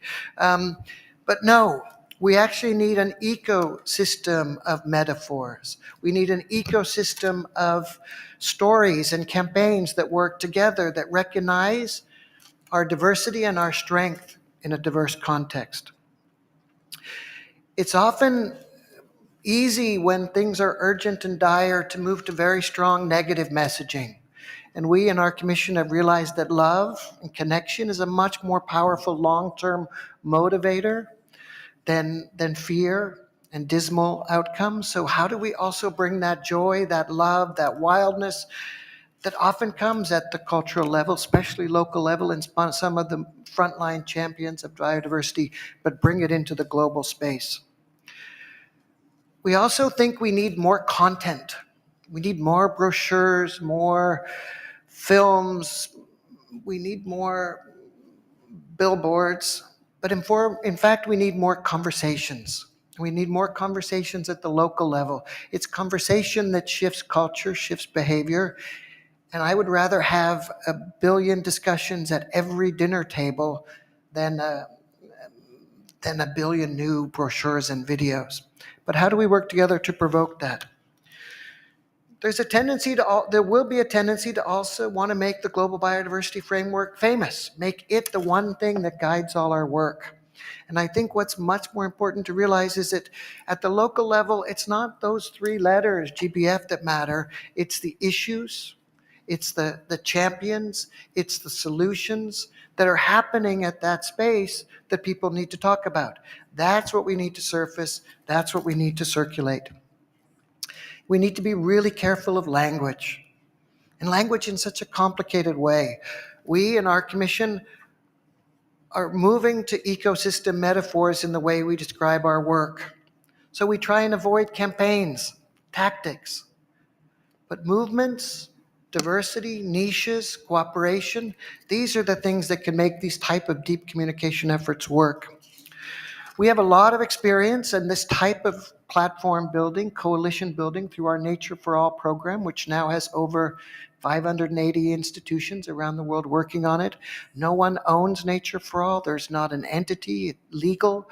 It's just a group of like-minded organizations that believe love and connection to nature is a transformational part of the change we need. When I look over the work you've done here and the messaging, these two words, flourishing diversity, just rose to me as super powerful words. Flourishing diversity. I love it. It speaks to the manifestation of decentralized work. It speaks to fecundity. And for me, I would love to see what we could learn from the other efforts going on communication to make a flourishing diversity coalition that drives this work together, recognizing all of the amazing work done by local practitioners around the world in concert with all the other sectors we see. Youth, many parts of business. How can we leverage all of that goodwill to quickly amplify the global discourse on a culture of conservation and care? Thank you.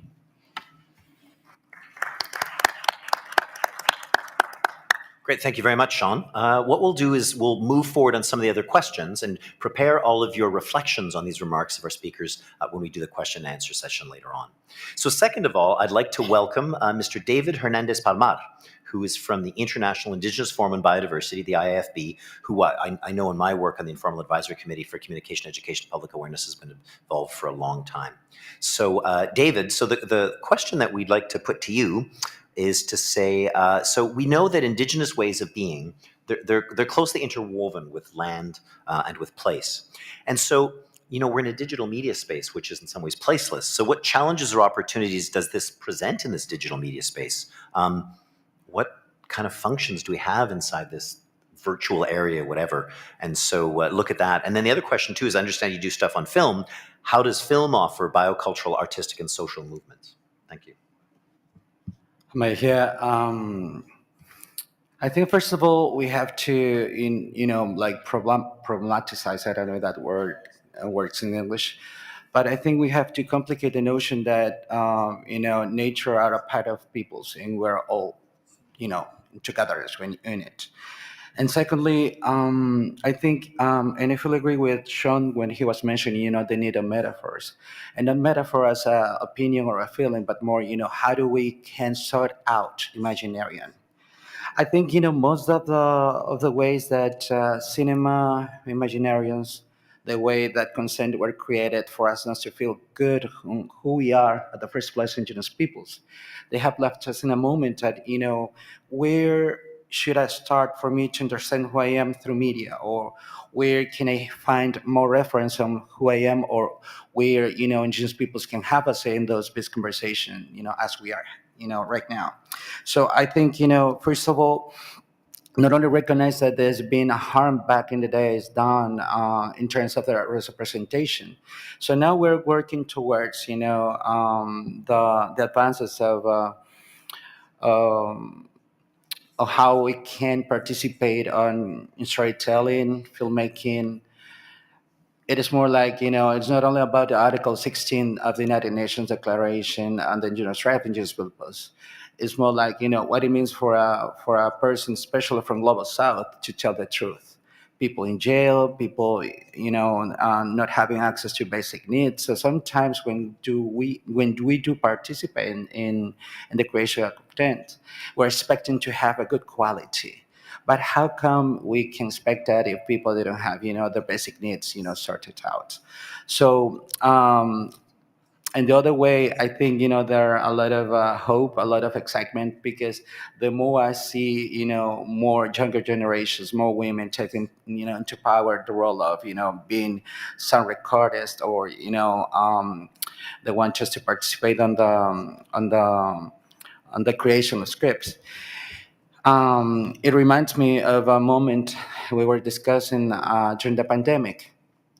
Why in the very pandemic we were taking care or more attention to the foundational stories of our peoples?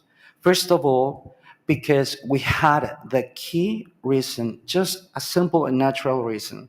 We were growing food and we didn't suffer that much. And then the stories we're hearing, about women, for instance, in Mexico, they were, keeping the bees so they can get the honey. They were, feeding the communities. And those stories are just simple, but they had faces, they had names, they have a color of skin. And then you were just being amazed and, how do we, make that reference out of it? And I said, well, the Ulysses' journey might be something closer in the Western mindset.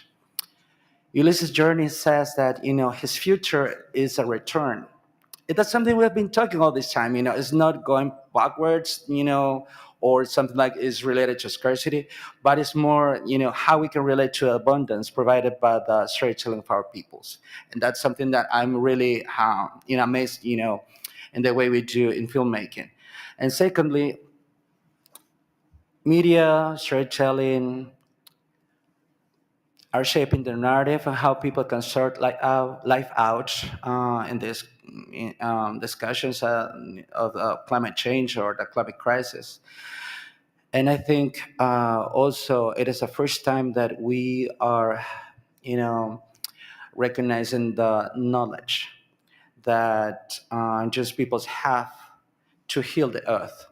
So this little, information details of CAPS I'm sharing with you, those are the reasons why we're also, putting a lot of effort, not only on the implementation of all the things that have been, put in the Declaration on Indigenous Rights and Indigenous Peoples of the United Nations, but also we're working towards a Declaration Marrakesh, meaning that we have to have a say in how the industry of film and TV, they have mitigate the impact of what they've done in our indigenous communities.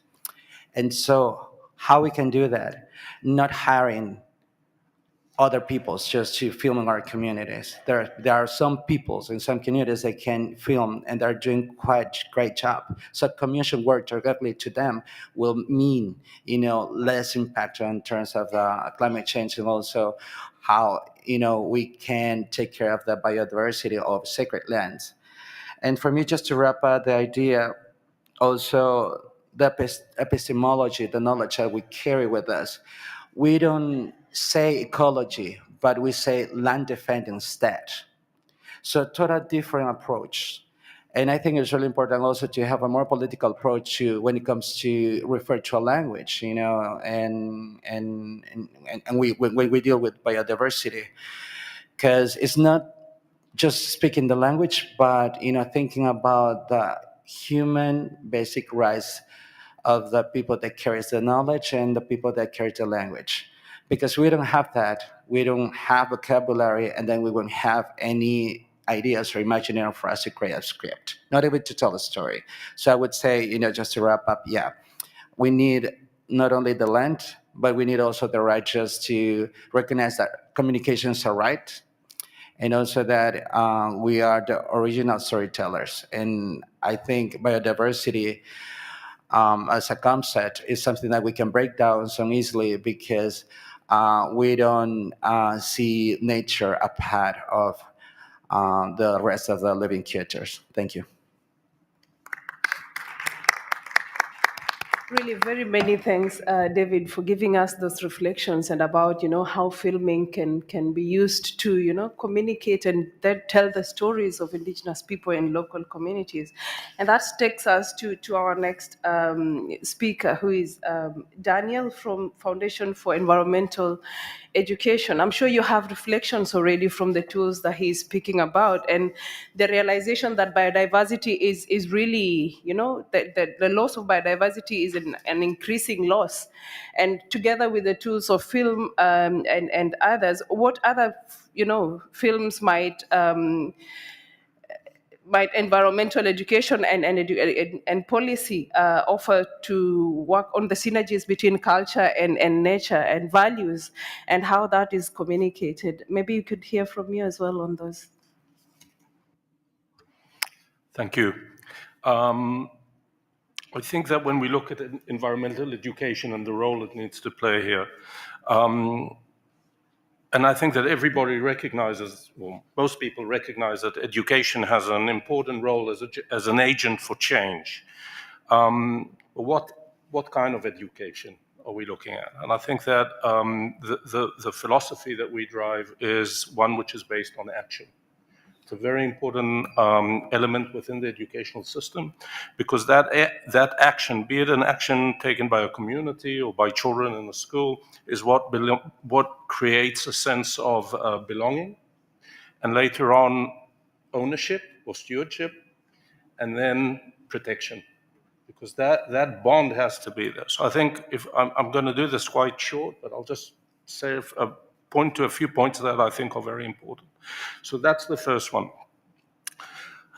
The second area that we need to address is we've heard a lot about indigenous peoples and values, but in reality, 50% of the world's population is living in cities, and a lot of these young students are completely disconnected from nature and that bond that we have. You want to take your children out of a kindergarten to the park, you need 2 lawyers, an insurance broker, a medic, just to let you leave the school grounds. That needs to change, and that can change by making the decision that this interaction with nature is important for these within the educational systems, and by bringing nature into the communities. So that is greening schools, creating community gardens. These elements are really important to make. You have kids that have never ever seen a wild animal in their life. We can talk until we're blue in the face about biodiversity, but we need to make that emotional interaction happen. The other thing is we talk a lot about technology. And technology is part of the solution, but it's not the only part of the solution. There's a lot of knowledge there, which is shared by indigenous people, for example, or in local communities, or there's intergenerational knowledge that we completely disregard, at least in the West. If I'm looking at my generation or my parents' generation, they lived a much more sustainable life than I'm living today. And there can be a dialogue there and lessons that we can learn from elders within our own within Western communities, and we're not doing that at all. We're shunning them out of the discussion. I think that's a mistake, and I think that we can look at ways where we can learn from different cultures, different best practices, but also within our own communities, have this open discussion about sustainability, about protection of nature, and so on. The other thing that I think is really important when we're looking at education is I just came back from COP 27 in Sharm el-Sheikh, and now I'm in COP 15. And if you're a school principal or a minister of education, this is very confusing. You're getting different aspects coming to you all the time. There's gender issues, there's poverty issues. We're looking at sustainability, and it's all fragmented. How do you deal with this in a systematic way? If you're a minister of education, for example, or a headmistress in a school. So I think what's really important is that we create mechanisms and systems that are holistic. And they look more at the methodology of education, and then you bring in the right components in according to the locality and the relevance of the community that you're dealing with. This is what we're going to try and do in the Foundation for Environmental Education. We've been asked to work on the education component of the Decade for Ecosystem Restorations and lead part of the formal education component there. And we want to do that also with the UN-led partnership on greening of educational systems, again, to try and bring something which is holistic, is not fragmented, and that makes sense to the systems that need to embed this and drive this in their countries, nations, communities, and so on. So these are just a few points that I think about how we need to address education and use education and change education to have more impact and to create that bond again and understanding between people and what nature means to us. Thank you. Very many thanks for those very great reflections. And as we've heard from the previous panel, also it was going into, the youth and education and the role of youth in passing on knowledge. And I hear from you that we have to build holistic systems, and it has to go into policy and have policies speaking to each other. And with that, let's hear from Sefa Karino Tawles. And according, with you, Seth, I would want to hear from you. How can policy connect the dots? These disconnected thoughts for resilience and for indigenous people and biocultural diversity, and how would these policies would better be, better account for the work of indigenous youth in advocating biocultural. Diversity. Let's hear from that, from your perspective and your work that you're doing with your indigenous youth of the Philippines. Thank you so much, Milka. Kawisay agaw kunda kayo amin. My name is Josefa Tauli, and I'm an Ibaloy Kangkanaay indigenous youth from the Cordillera in the Philippines. I think that indigenous youth are not actually only advocating for biocultural diversity, but we are nurturing it, we are learning about it, we are living it every day. I think we often forget that indigenous and local knowledge is lived in that we very much learn by doing, but it's also living in that it is dynamic and it is evolving, So yesterday in the reception at Kanawake, we witnessed and we joined many young indigenous people in song and in dance, and it was a very, very beautiful experience. And as an indigenous youth, it's always inspiring to see other indigenous youth who are proud of our identities and who are celebrating it. Because I know that in many places and in many ways, many of us are still discriminated against for our rural views, for our traditions that mean so much to us and to our cultural identities, right? Discrimination is a barrier to intergenerational transmission of knowledge, and so is the lack of secure land tenure because we learn the best in our lands. We're talking about education here, and I also point out that other barriers are education related as well, because the lack of culturally appropriate land-based education is a barrier. The weaknesses of prescriptive formal education systems is a barrier, and so is the lack of formal and no, the lack of support for non-formal and informal education systems, as pointed out by my colleague Mirna from the previous panel, right?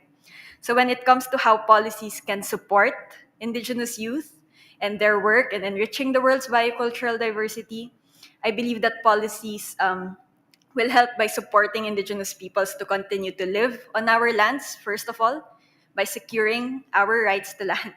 And they will help by taking a nature culture approach to all policies and to all actions, because we cannot address biodiversity loss without also addressing the loss of cultural diversity. We need to make that clear.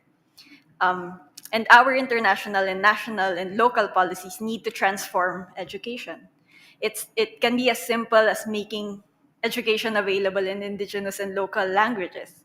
I remember that in grade school, some people were made to pay 1 peso per word that was spoken that was not spoken in English, And this is just one example of ways that contemporary education can contribute to the erosion of indigenous and local knowledge. So I remember reading in the IPBES Global Assessment that contemporary education can unconsciously or consciously incentivize replacing indigenous and traditional knowledge. And this needs to change because we cannot keep systems from, we cannot allow systems to continue to do this, because this is oppression for young indigenous peoples. And so policies can support young indigenous people by changing these kinds of systems that are dysfunctional, right? More than this, I think that policies need to ensure that, as you also pointed out, that it's not just for indigenous youth, that all people should receive holistic education that nurtures this reciprocity that we should have with Mother Earth, education that celebrates diversity and that really, allows young people and all people to criticize the systems that do not work. And sometimes this is done better through non-formal and informal education, which need more support. To end, we as the Global Youth Biodiversity Network have been advocating for transformative education in these negotiations for a long time. But I also do believe that this is a philosophy that we carry in our community in developing the capacities of global youth. And through the years, we've been refining and refining the ways that we talk about biodiversity that gives justice really to how complex it is. Because yes, biodiversity is species, it's ecosystems and its genes, but its loss is really rooted in inequality, in cultural diversity loss, in disrespect for human rights, in gender inequalities, and in generational silos. So I think on building understanding of this complexity is the change that we want to see in biodiversity education and in biodiversity policy, and we need to collectively exert our efforts towards this, and we are exerting our efforts of our community towards this as well. So I do think this is a lead that policymakers, education practitioners need to make or need to follow. Right. Thank you so much, Yaman.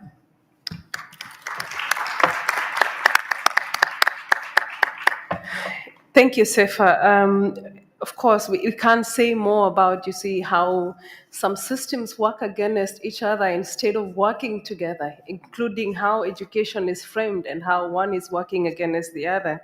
And I'm happy that we are, as Indigenous people, of course, taking the lead in trying to build our resilience even through our education system, through transforming it. And we will now hear from our next speaker, who is Dr. Michael Nishi, works with the Conservation International and the United Nations University Institute of Advanced Studies of Sustainability.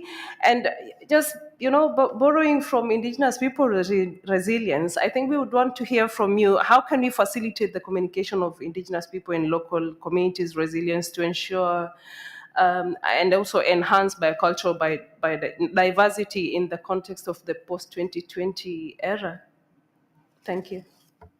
Thank you very much for the introduction. And first of all, actually, my colleague from Conservation International was supposed to be here at the panel, but due to his health condition, he can't make it. So I'm kind of speaking as a replacement, particularly also from the United Nations University. But we have been collaborating with the Conservation International, particularly in the project to promote the landscape approaches like a place-based multi-stakeholder collaboration approaches for designation and management of OECMs to support the implementation of post-2020 global biodiversity framework. So, but first, to address the question, let me also introduce how and what we have been working with the partners. Our institute, UNUIS, hosts the Secretariat of the International Partnership for the Satayama Initiative called IPSI. And this is a global platform to promote networking and also collaboration on community-based natural resource management, focusing production landscape and seascapes. So now consisting of nearly 300 member organizations like IPLC, NGOs, national local governments, and private sector, we have been working together to realize the shared vision of societies in harmony with nature. And our work as a secretariat to basically provide peer learning opportunities on locally based natural resource management in the form of events, meetings, of our information platform like case study database and regularly issued newsletters, and also support collaborative activities among member organizations. So working with the partners over a decade, we think resilience of indigenous peoples and local communities is very crucial to maintain and also enhance the biocultural diversity. So as shown in many on-the-ground practices of managing landscapes and seascapes, so nature and culture are fundamentally interlinked in specific local contexts and giving rise to both biological and also cultural diversity. And such interlinkages have been fostered over generation by IPLC as stewards to land and sea, and entailing sense of place, and identity, and memory legacy, and also emotional feeling. But in addition to ongoing exploitation and deprivation, IPLCs are facing emerging challenges involving uncertainties. For instance, those associated climate change, globalization, and rural-urban migration. So in this context, while considering IPLC as active social agent in co-producing society in harmony with nature, we think there is no guarantee that previously resilient communities will be continuously able to absorb the shocks, adapt changes, and also sustain biocultural diversity. So in facing new challenges, strategy for IPLCs could be not only persistent or robust to external pressures, but also adaptive and transformative to facilitate transformative change towards sustainability. So we consider the concept of resilience include adaptive and also transformative capacity of peoples and communities. And in the coming decades, how IPLCs are resilient is a key to ensure biocultural diversity for more sustainable futures. So with this understanding, we developed a set of 20 indicators in cooperation with several partners, including Biodiversity International, UNDP, and also Institute for Global Environmental Strategies, IGES. So the primary purpose of indicators is to help local communities to assess their own resilience, to better understand their strengths and weaknesses, and also develop the strategies to strengthen their resilience.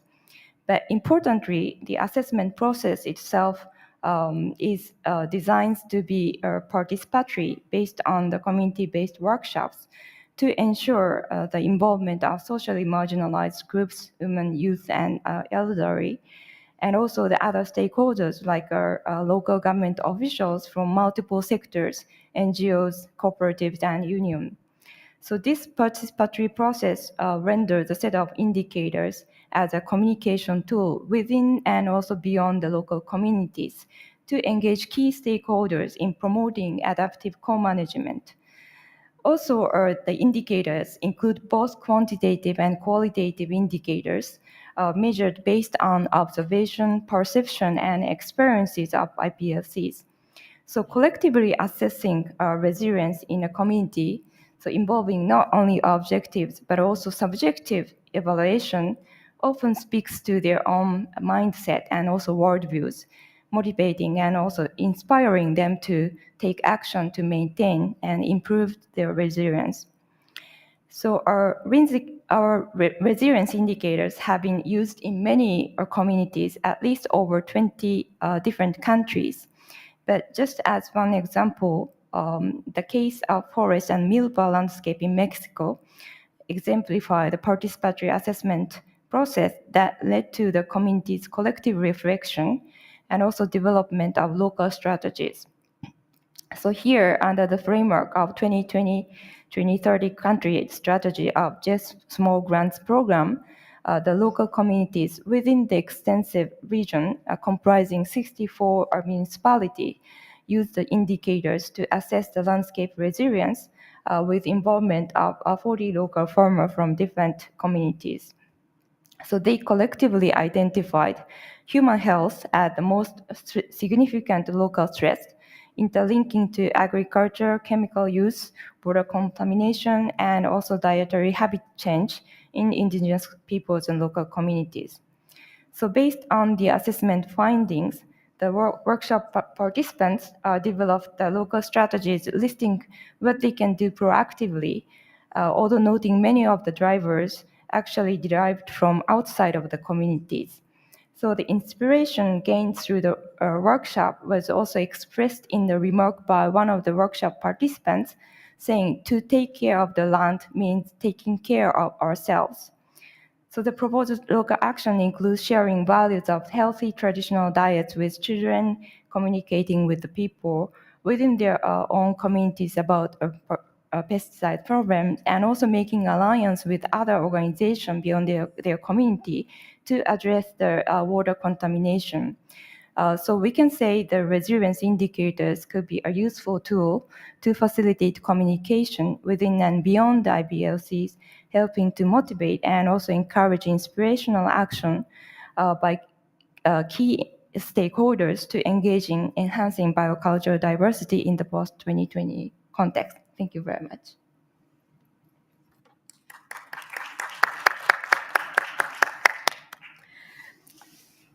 Thank you, Michael, and thank you for bringing up. You see the perspective of communities being able to assess their own resilience and putting indicators out there to show how they are living on their land. And we will now hear from our next speaker, who is Miss Alice Matthew. She works with the international, she's with the International and Indigenous Forum for Biodiversity, IIFP. And what we would want to hear from you is, of course, to bring us reflections from this post-2020, era, and the fact that it opens up different opportunities and challenges, as we've heard from very many of our speakers, even during this, for Indigenous people and local communities. What are these challenges and opportunities, and how can our message as Indigenous people be effectively communicated? Thank you, Milka. Kapisangangan, everyone. My name is Alice Matthew. I'm Indigenous Dusun from Malaysian Borneo. I'm happy and it's a pleasure to be here. The question that I was asked is to explore what opportunities that we can get from the post-2020 framework and also challenges. So in terms of communication strategy, the IIFB primary message is to reflect and really carry the message on the fundamental role and contributions of indigenous peoples and local communities to biodiversity conservation, raising awareness that indigenous peoples, not just merely the stakeholder, but we are the rights holder. With regards to opportunities, we have the opportunities to not just demonstrate the relevance of post-2020 of the framework on issues of saving biodiversity loss, but also relevance in addressing other issues such as human rights and to the implementation, the effective implementation of the framework. We also have the opportunities to put cultures and rights of IBLC at the heart of the GBF, which we truly believe would deliver sustainable livelihood and well-being and positive outcome for biodiversity as well as climate. We believe that communicating biodiversity means communicating its multiple values, including the values of IPLC, which is crucial in the making of post-2020 a framework for all. The important role of IPLCs in meeting the objective of the framework of the convention and achieving the targets and goals of the GBF must be recognized and elevated in any communication plans. There should be recognition that many IPLC do not have access to traditional communication platform, and this should be addressed by looking into different methods of communication. I think this is where we can explore and celebrate the diversity of indigenous languages whilst communicating the framework, as pointed out by Sean and Seva just now. Efforts by IPLC to understand the convention and to communicate it back to their communities should be supported. This should be supported in terms of technical and financial support. We in the IFB has managed to do this with little support, and we can do more, as there are IPLC networks that can support the CBD in its communication work. We have the capacity, but we just need to strengthen this. Here, I would like to do a shout out and appreciation to our allies, which has been helping us over the years in strengthening our communication strategy. My last point, using indigenous peoples and local community structures will not just be more effective, but more importantly, it will reflect the worldviews of IPLCs in safeguarding biodiversity. Thank you. Great, thank you very much. Thanks to all of our panelists for providing this very rich and very varied approach to our look on the topic. So now is the opportunity for those of you who have joined us today on the floor to ask questions of our panelists. So when you ask your question, indicate to which panelist it's directed, but very importantly, please tell us who you are and where you come from and the organization you're with, so we can direct it that way. So I will now look across the floor and look for questions. I see a hand up. So in the second row here. Okay. Oh, sorry, you have to go to the mic. Pardon me, everybody. So there are microphones lined up in the aisles, so you can go to that. So our first question. Very brave to ask the first question. Thanks.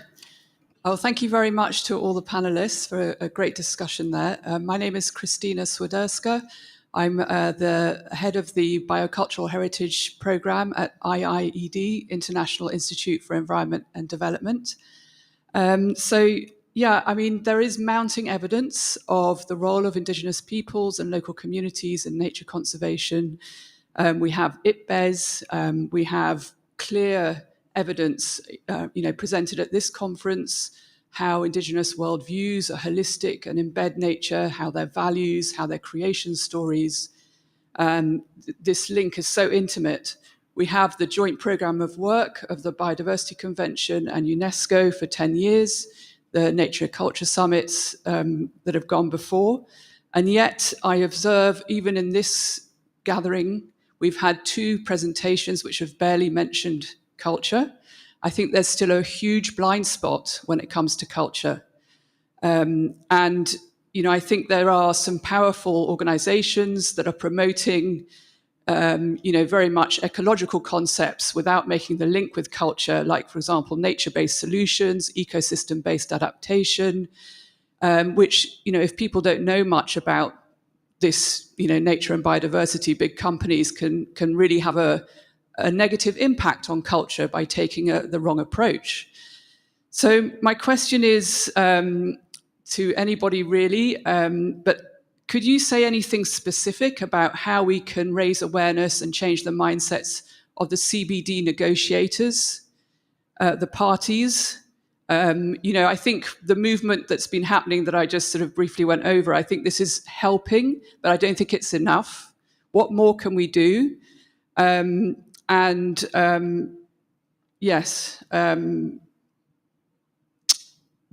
how can we change the mindsets also of these big, powerful conservation organizations that have such a strong influence over this whole biodiversity agenda?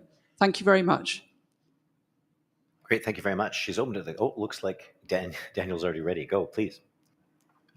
I would love to quote an elder from the Kanawaki community. This Mohawk relative, he said, "No change is going to take place at the CBD if negotiators or the people that have a say in the decision-making process, if they don't see planet as a mother."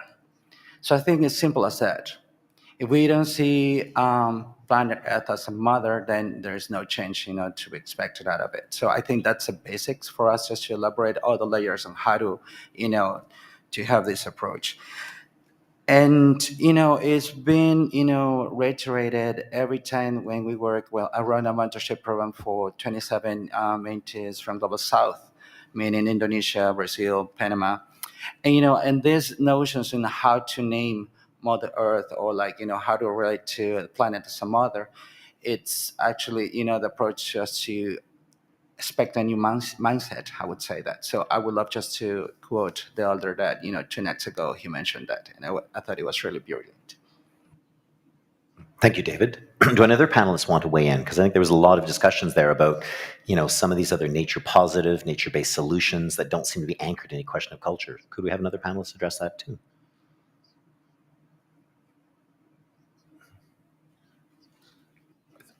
Again, I don't want to be the party pooper here, but when we're looking at culture, it comes in many different forms, and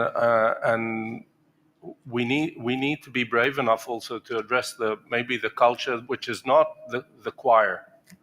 If we're talking about consumption, if we're talking about many of the youth and how their culture and is it actually supporting what we're hearing here from youth talking about the things that have to be done and so on.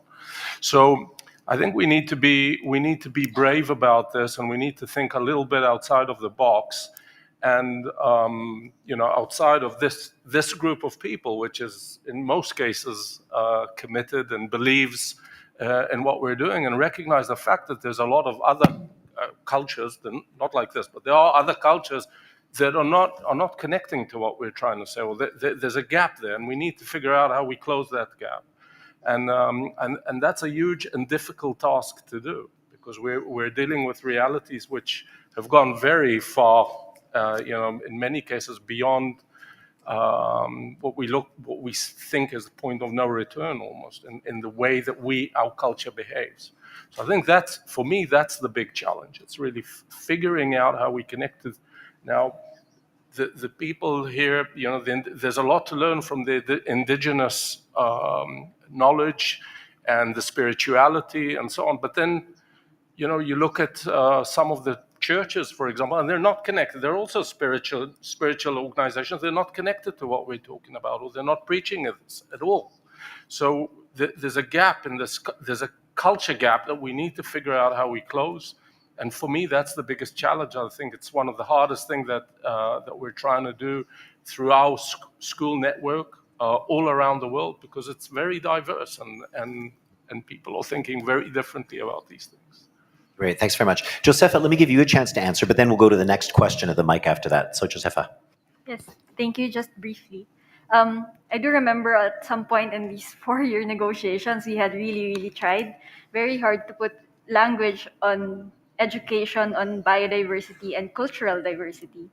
And now, at its current state, it only says biodiversity. Cultural diversity was taken out because they believed it was not in the scope of the CBD, and this is completely wrong, because biodiversity has everything to do with cultural diversity, and the CBD recognizes this as well through the joint program of work, through the work on Article 8J, So I think there is indeed a gap that needs to be filled, and on how the links between nature and culture are understood, and it needs to be also addressed at its root with how still many people see people as apart and separate from nature. This is really a false dichotomy that needs to just be taken out of people's mindsets and worldviews, So I think this is also leading to how indigenous knowledge and indigenous-led solutions are being co-opted, because if narratives are not built from this worldview of people being a part of nature,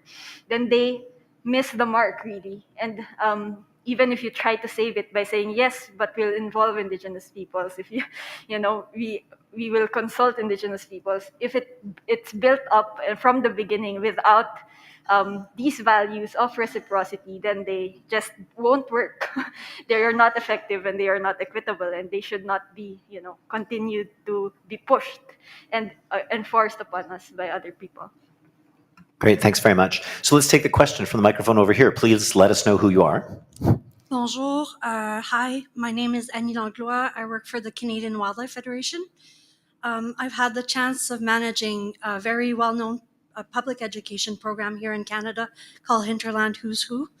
And it has become culturally relevant since it began in the early 60s. And so the goal of this program is to present wild species to Canadians via technology. Of course, at first it was television.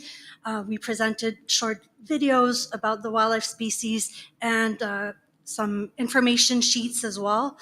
And so the program was wildly successful. Now we try to branch out a little bit. We have an application. We have materials in Indigenous languages, 8 of them. We do have materials for new Canadians as well in other languages.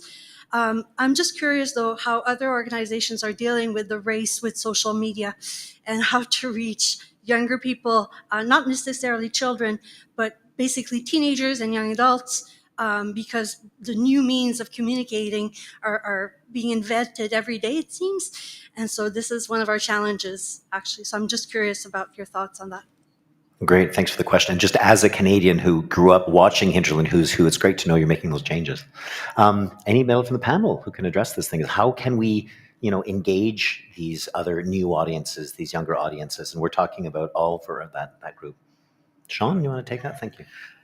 I think when we look at culture change and building on cultures that work, it's critical to recognize that our community needs to hear, our audience needs to hear these positive, good stories from many different places in disconnected ways that don't look like they come from the same organization or the same place, but they're consistent and they align.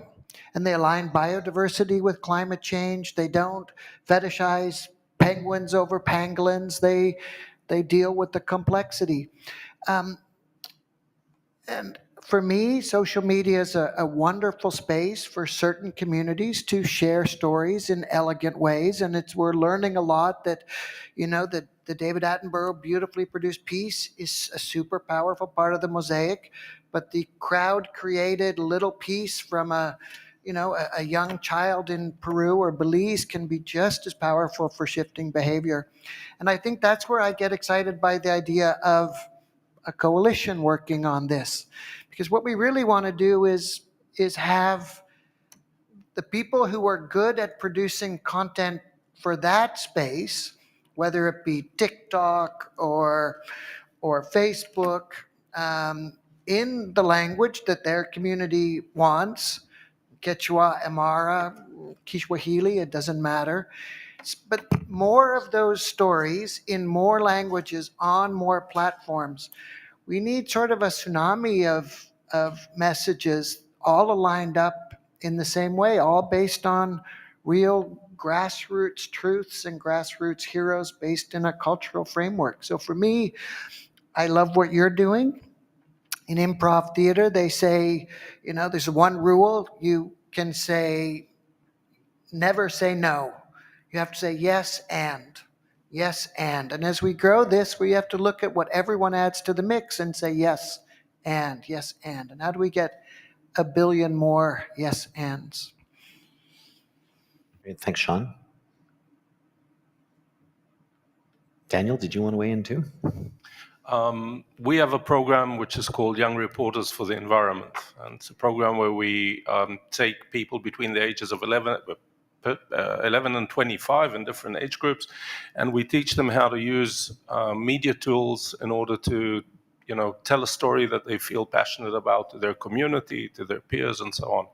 I think one of the important things, and one of the things that we try and deal with the social media reality that we're facing, is the fact that we talk a lot about critical thinking, but we don't talk enough about critical expression. So learning also how to express your ideas, to base them, to do your investigation, what we expect from media, from the media to do. These are things that we try and do through this program, and it's great to see how young people engage in this and take this, and it's a life-changing experience for them in terms of the leadership positions that they take and how they express themselves in the future as well as they grow. Great, thanks very much. I think we have a question over here. You're standing up near the microphone. Go right ahead. Merci beaucoup. Je suis Monsieur Joseph Uitongwa. Thank you very much. I'm Mr. Joseph Kitongwa. I am part of the ICCA consortium. I have a question, or rather a reflection, in the sense of the elements of building the declaration to be read this afternoon, knowing that the panel here, the last panel before going to the crucial step of reading the declaration. So since yesterday, I was part also of the second panel, and we heard a lot of concerns, of a lot of elements of wealth that really strengthen the link between biodiversity and culture. My main concern here is related to the building of a coalition that will strengthen this discussion over this conference and this summit afterwards, how do we decentralize the debate that we have here so that all the players at the national, regional, international level are aware?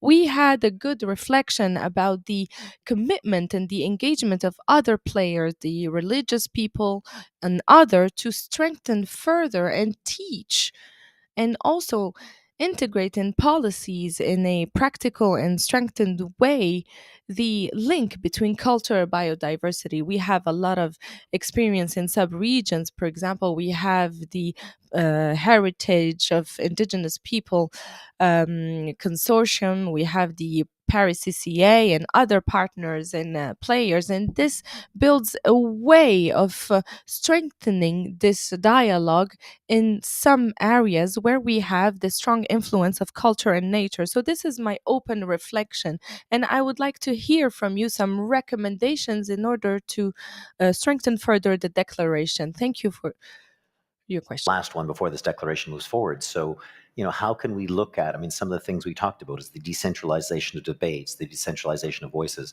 So maybe some reflections from the panel on what we can take forward, what we just talked about, towards the declaration this afternoon.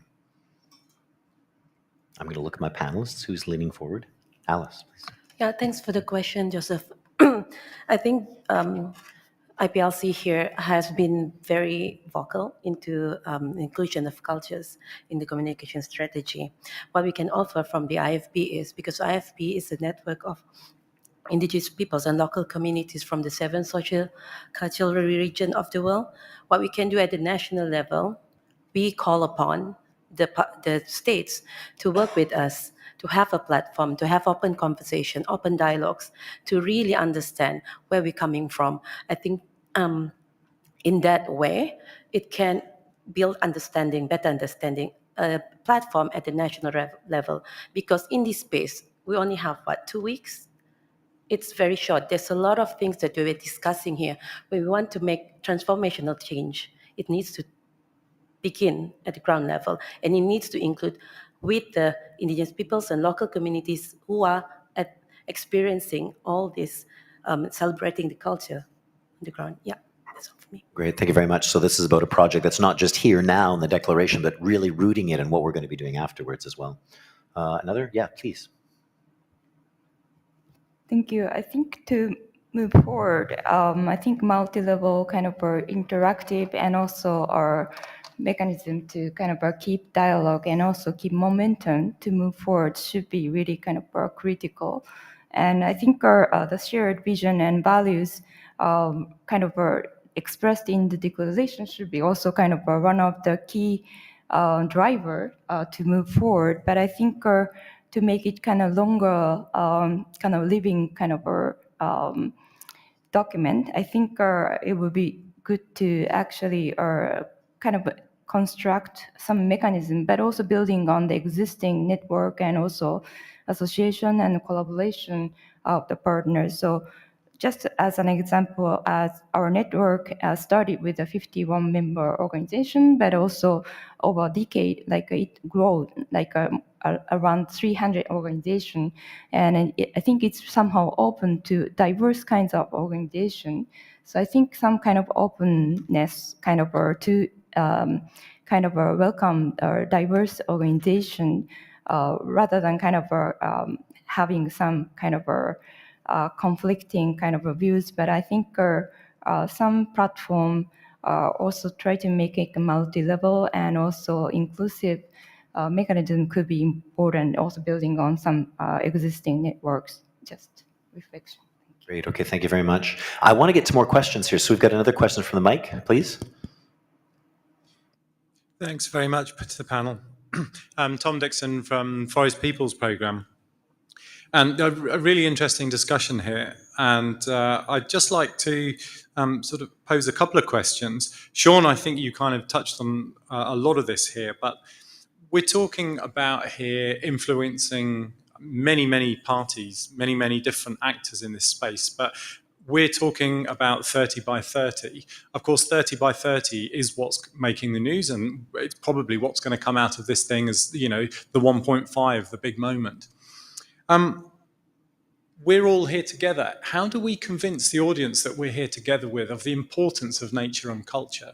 I think if we did a show of hands in this room about how many people were here from elements either not connected directly to this space, we'd find it was very, very few people. So I'm really interested to know, as say, Sean, you touched on some of that already. But I mean, I think there's a lot to be learned from my short time here in Canada, watching the CBC. There's been several programs this week on the importance of traditional knowledge, for example, in protecting the caribou. How do we get that into the other programs, which you've already, several of you mentioned, like the David Attenboroughs of the world? The David Attenborough programs of the world are devoid of people. We all know that's false. So how do we extend those messages out there? So thank you.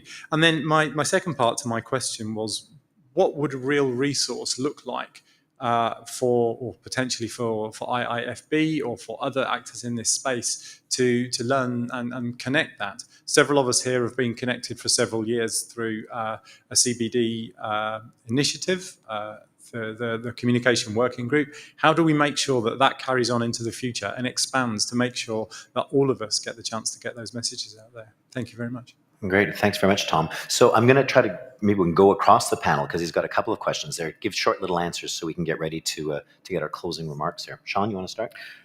So it's a great question. When you're looking at movement building, which is where culture lives inside movements because they're variable and they're different, it's very different than a traditional campaign, and you're looking at moments where you can bring up the discussion. And I think your insight on 30 by 30 is really powerful. It will be a key piece coming out of here. So we'd be remiss if we didn't look at it really closely and see how do you use the inevitable outcome of that to put the culture issue on the table. And it's really about looking strategically and nimbly and finding the right allies and finding the right friends, and then using the discussion on it to make the invisible visible and get people talking about it. Most of the people in this room would agree that 30 by 30 has an awful lot to do with people. And it's really complicated, and it has deep issues of ethical issues and deep issues of what it means to local people and local communities and who's doing what and how we choose to define ourselves. The discussion around 30 by 30 is an opportunity to discuss that. And we have to take every opportunity through each of the, whether it's nature positive, whether it's 30 by 30, whatever it is, how do you bring this discussion into it in a positive and productive way? The good news is that's just about being thoughtful and creative. It doesn't have to take billions of dollars. I'm moving to the second part of your question, because most of us are creating content and doing work and are out there anyway. But it does need an alignment, a place, enough funding for people to talk to each other and coordinate. David has been doing a remarkable job over the last year and a half of running something that we call the flotilla, which is communication people coming together and looking at what we can do together in a non-competitive environment. You put resources behind the flotilla, not a lot, you could amplify that work profoundly. So it's not big money, but it does take some money. Great. Thanks, Sean. Alice, do you want to have a reflection on this too? Just a reflection on the 30 by 30. I think it's complicated, but I think my plea is for everyone here to look beyond the numerical value.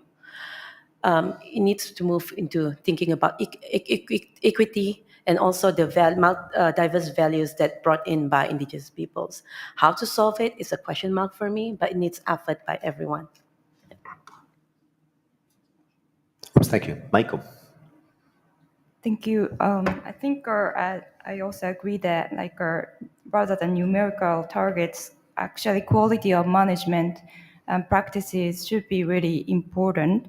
And actually, kind of also one of the key questions was how to actually change the mindset of our powerful stakeholders.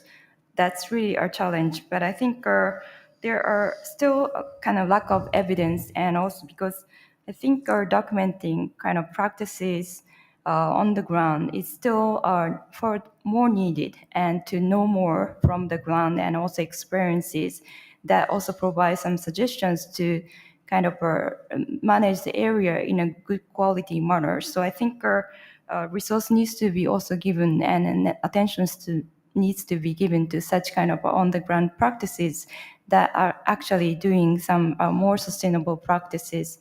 And I think in such a way, I think gradually, hopefully, the mindset of the economic power and also other political power could also change their mindset. Thank you. Great, thank you. Please, Josefa. Thank you. I think coming out of this, we need to be prepared to communicate what actually matters. There are many, many things here that people will take advantage of to simplify the complex issue that we have at hand. And I think we need to just bring back the stories and the aspects of this framework that many of us are trying to put so hard in the text, but that are maybe not as shiny to communication professionals. So I think what we need to do is just focus on what really will be transformative, what really gets to the root causes of biodiversity loss, and be sure to spread those messages and tell those stories in many of the spaces, in all of the spaces that are available to us, whether that be social media or written media or traditional media, in art and etc., like literature and things like that. Great, thanks. Daniel. I think, at least from my perspective and my world, is very narrow, is that we need to have the resources in the systems to allow for education to deal with these things. We need to make sure that teachers and educators are well informed and trained, or increase their knowledge in these areas. And this has to be a systematical change within educational systems. And if we don't do that, then at least education, as I see it, mostly in formal areas, but also in non-formal and informal education, will not be able to deliver and face the challenge that we're facing. So that's my 2 cents on that. Good, thank you. David, why don't you give a few remarks before we take our last question, then close it up? Yeah, myself, I'm the son of a teacher. And I remember first time she told me media is helping me to pass along or complement, the work that I'm doing, at the schools. She herself, she's a policymaker back there in Venezuela. She created, the curriculum for the implementation of education of indigenous peoples, but more related to nature. But that's one, context I wanted to provide for what I'm going to say. I think also it has to be, a responsibility for us to think who are the gatekeepers, who are the creators and programs of the people that actually have a say in when they're going to acquire content for the media outlets. For instance, here in Canada, you can, approach just 20 minutes away from here to Kanawaki to Marion de la Ronde, and she has this really incredible program in Mohawk language that actually, you can see puppets and also the narrative and just peoples and how they're connected to nature in a format for schools. But I don't see that happen being bought by the Canadian media outlets, but we have in Latin America. You know what I mean? It's more like, people also, they have, embedded racism, not because of the color scheme, but more, of the approach of the content. That's one. And two, I think it's really important also to mention, that maybe we don't have to change the mindsets. Maybe the people, they don't want to change their mindsets. So the people should be replaced by other people that actually have more wide-minded for, the contributions that are out there. Or for instance, last night, a relative from Engaging People, she was at the Emmys Award because she has Molly of Denali.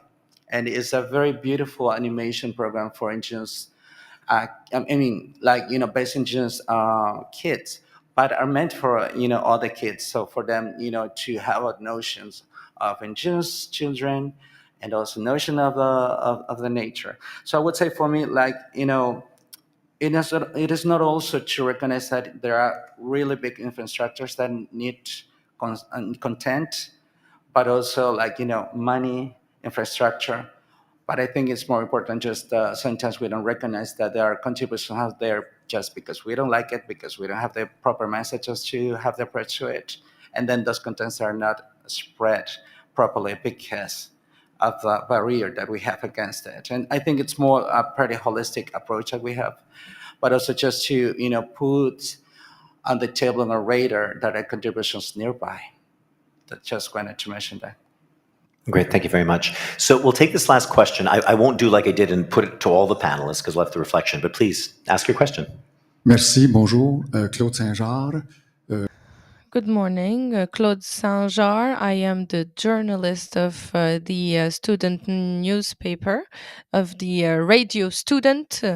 I am a volunteer, and I am also a citizen of my city, where I put in place an exhibition to raise awareness about my city, an exhibition about the Anthropocene era.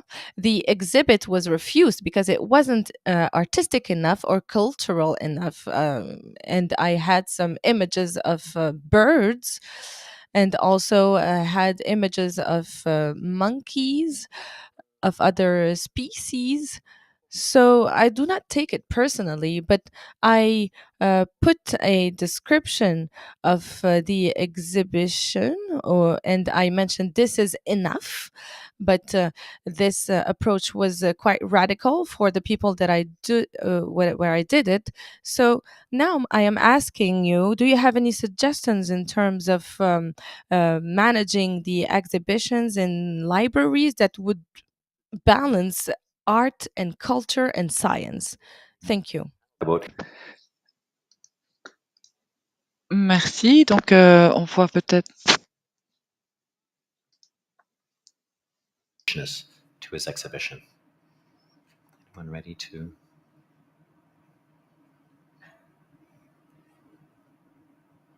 David. Yeah, I might take a lead on that. I was amazed, when I learned the first time, what it means to be a creator. Not like, the artistic approach might, creator comes from the word to create, to cure, to heal, actually. And I was amazed, by the great approach that Canadian Native relatives they had about it.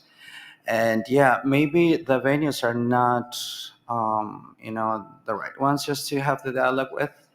And I would say, like, yeah, we have that very problem. And I really appreciate you are bringing and you're mentioning, the birds and the animals, because actually part of the thing is that it's very anthropocentric, the way we wanted to portray stories.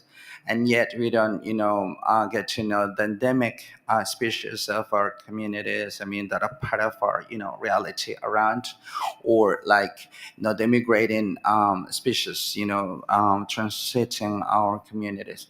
So I would say, like, yeah, you didn't take this personally, but I think it's more like, it's really complicated for me just to, to recommend, like, well, this is the musiographic approach of it. But I think there are other venues that are so open to do that. Kit Monkman, a Canadian visual artist, he has, this exhibition, the Royal Museum of Ontario. And he, his very exhibitions, he's just given to the museum. So I think, there are proper venues for it. It's more, the way, like, people is, they're having if you're ready or not for the conversation, I think. Great. Thank you very much, David. So we've had such a rich discussion. We're pushing up against time. So I'm going to turn it over to Milka now, who will provide concluding reflections and close it up and get us ready to prepare ourselves for how we're going to work forward in all this work. Very many thanks to the great reflections from speakers and, of course, my co-moderator. I just can't get enough, thinking about all these interlinkages of what Indigenous people are doing and what the support institutes are doing in terms of communicating culture and nature. And to me, what really came into mind is how much we need to change how we are communicating, to stop communicating nature and culture as separate things and communicate the jointness, how they have worked together to keep an elephant, a tree, a species of a monkey, or whatever, in the place they are.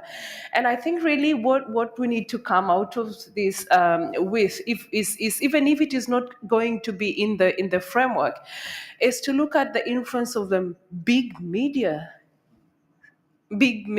outlets or media houses, like the ones focusing on species of monkeys, species of chimpanzees, and have them looking at the existence of these species and the people and the culture of the people that have helped in the existence of these species. Otherwise, if the communication is going on to differentiate or to bring a line in between culture and nature, then I don't think we will appreciate that there are good cultures that have that have kept species to this far, and how that is communicated really matters.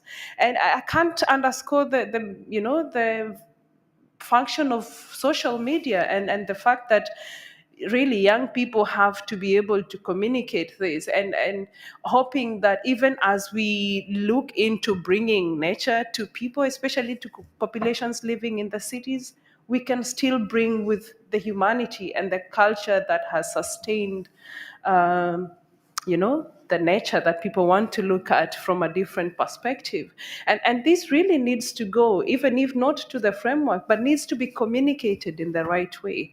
And so thank you very much to all of you for bringing the rich reflections from our different communities and professional lines and of work. And we hope that we can use these spaces to be able to communicate better, so that it is not really new approaches to communication and public awareness, but maybe more useful approaches, because they are not new. It's just indigenous people teaching the world up, rather than the education that has always been coming down to the people. How about reversing capacity building and education wholly? So thank you so much for your reflections, and I hope this can help all of us to get meaningful inputs into the discussions that we are having in this COP. Enjoy your lunch, and thank you so much for coming. Before you go, thank you everyone for joining us to the morning roundtables discussions this morning. Now we will take a break for lunch, and the summit will resume at 2:30. We will have the reading. The reading of the declaration. We will have some comments to it, and then we will close at 4. And at 4:30 we will have a reception. I would like also to invite the drafting team to meet here now, and I wish you a pleasant lunch, and I'll see you at 2:30. Thank you.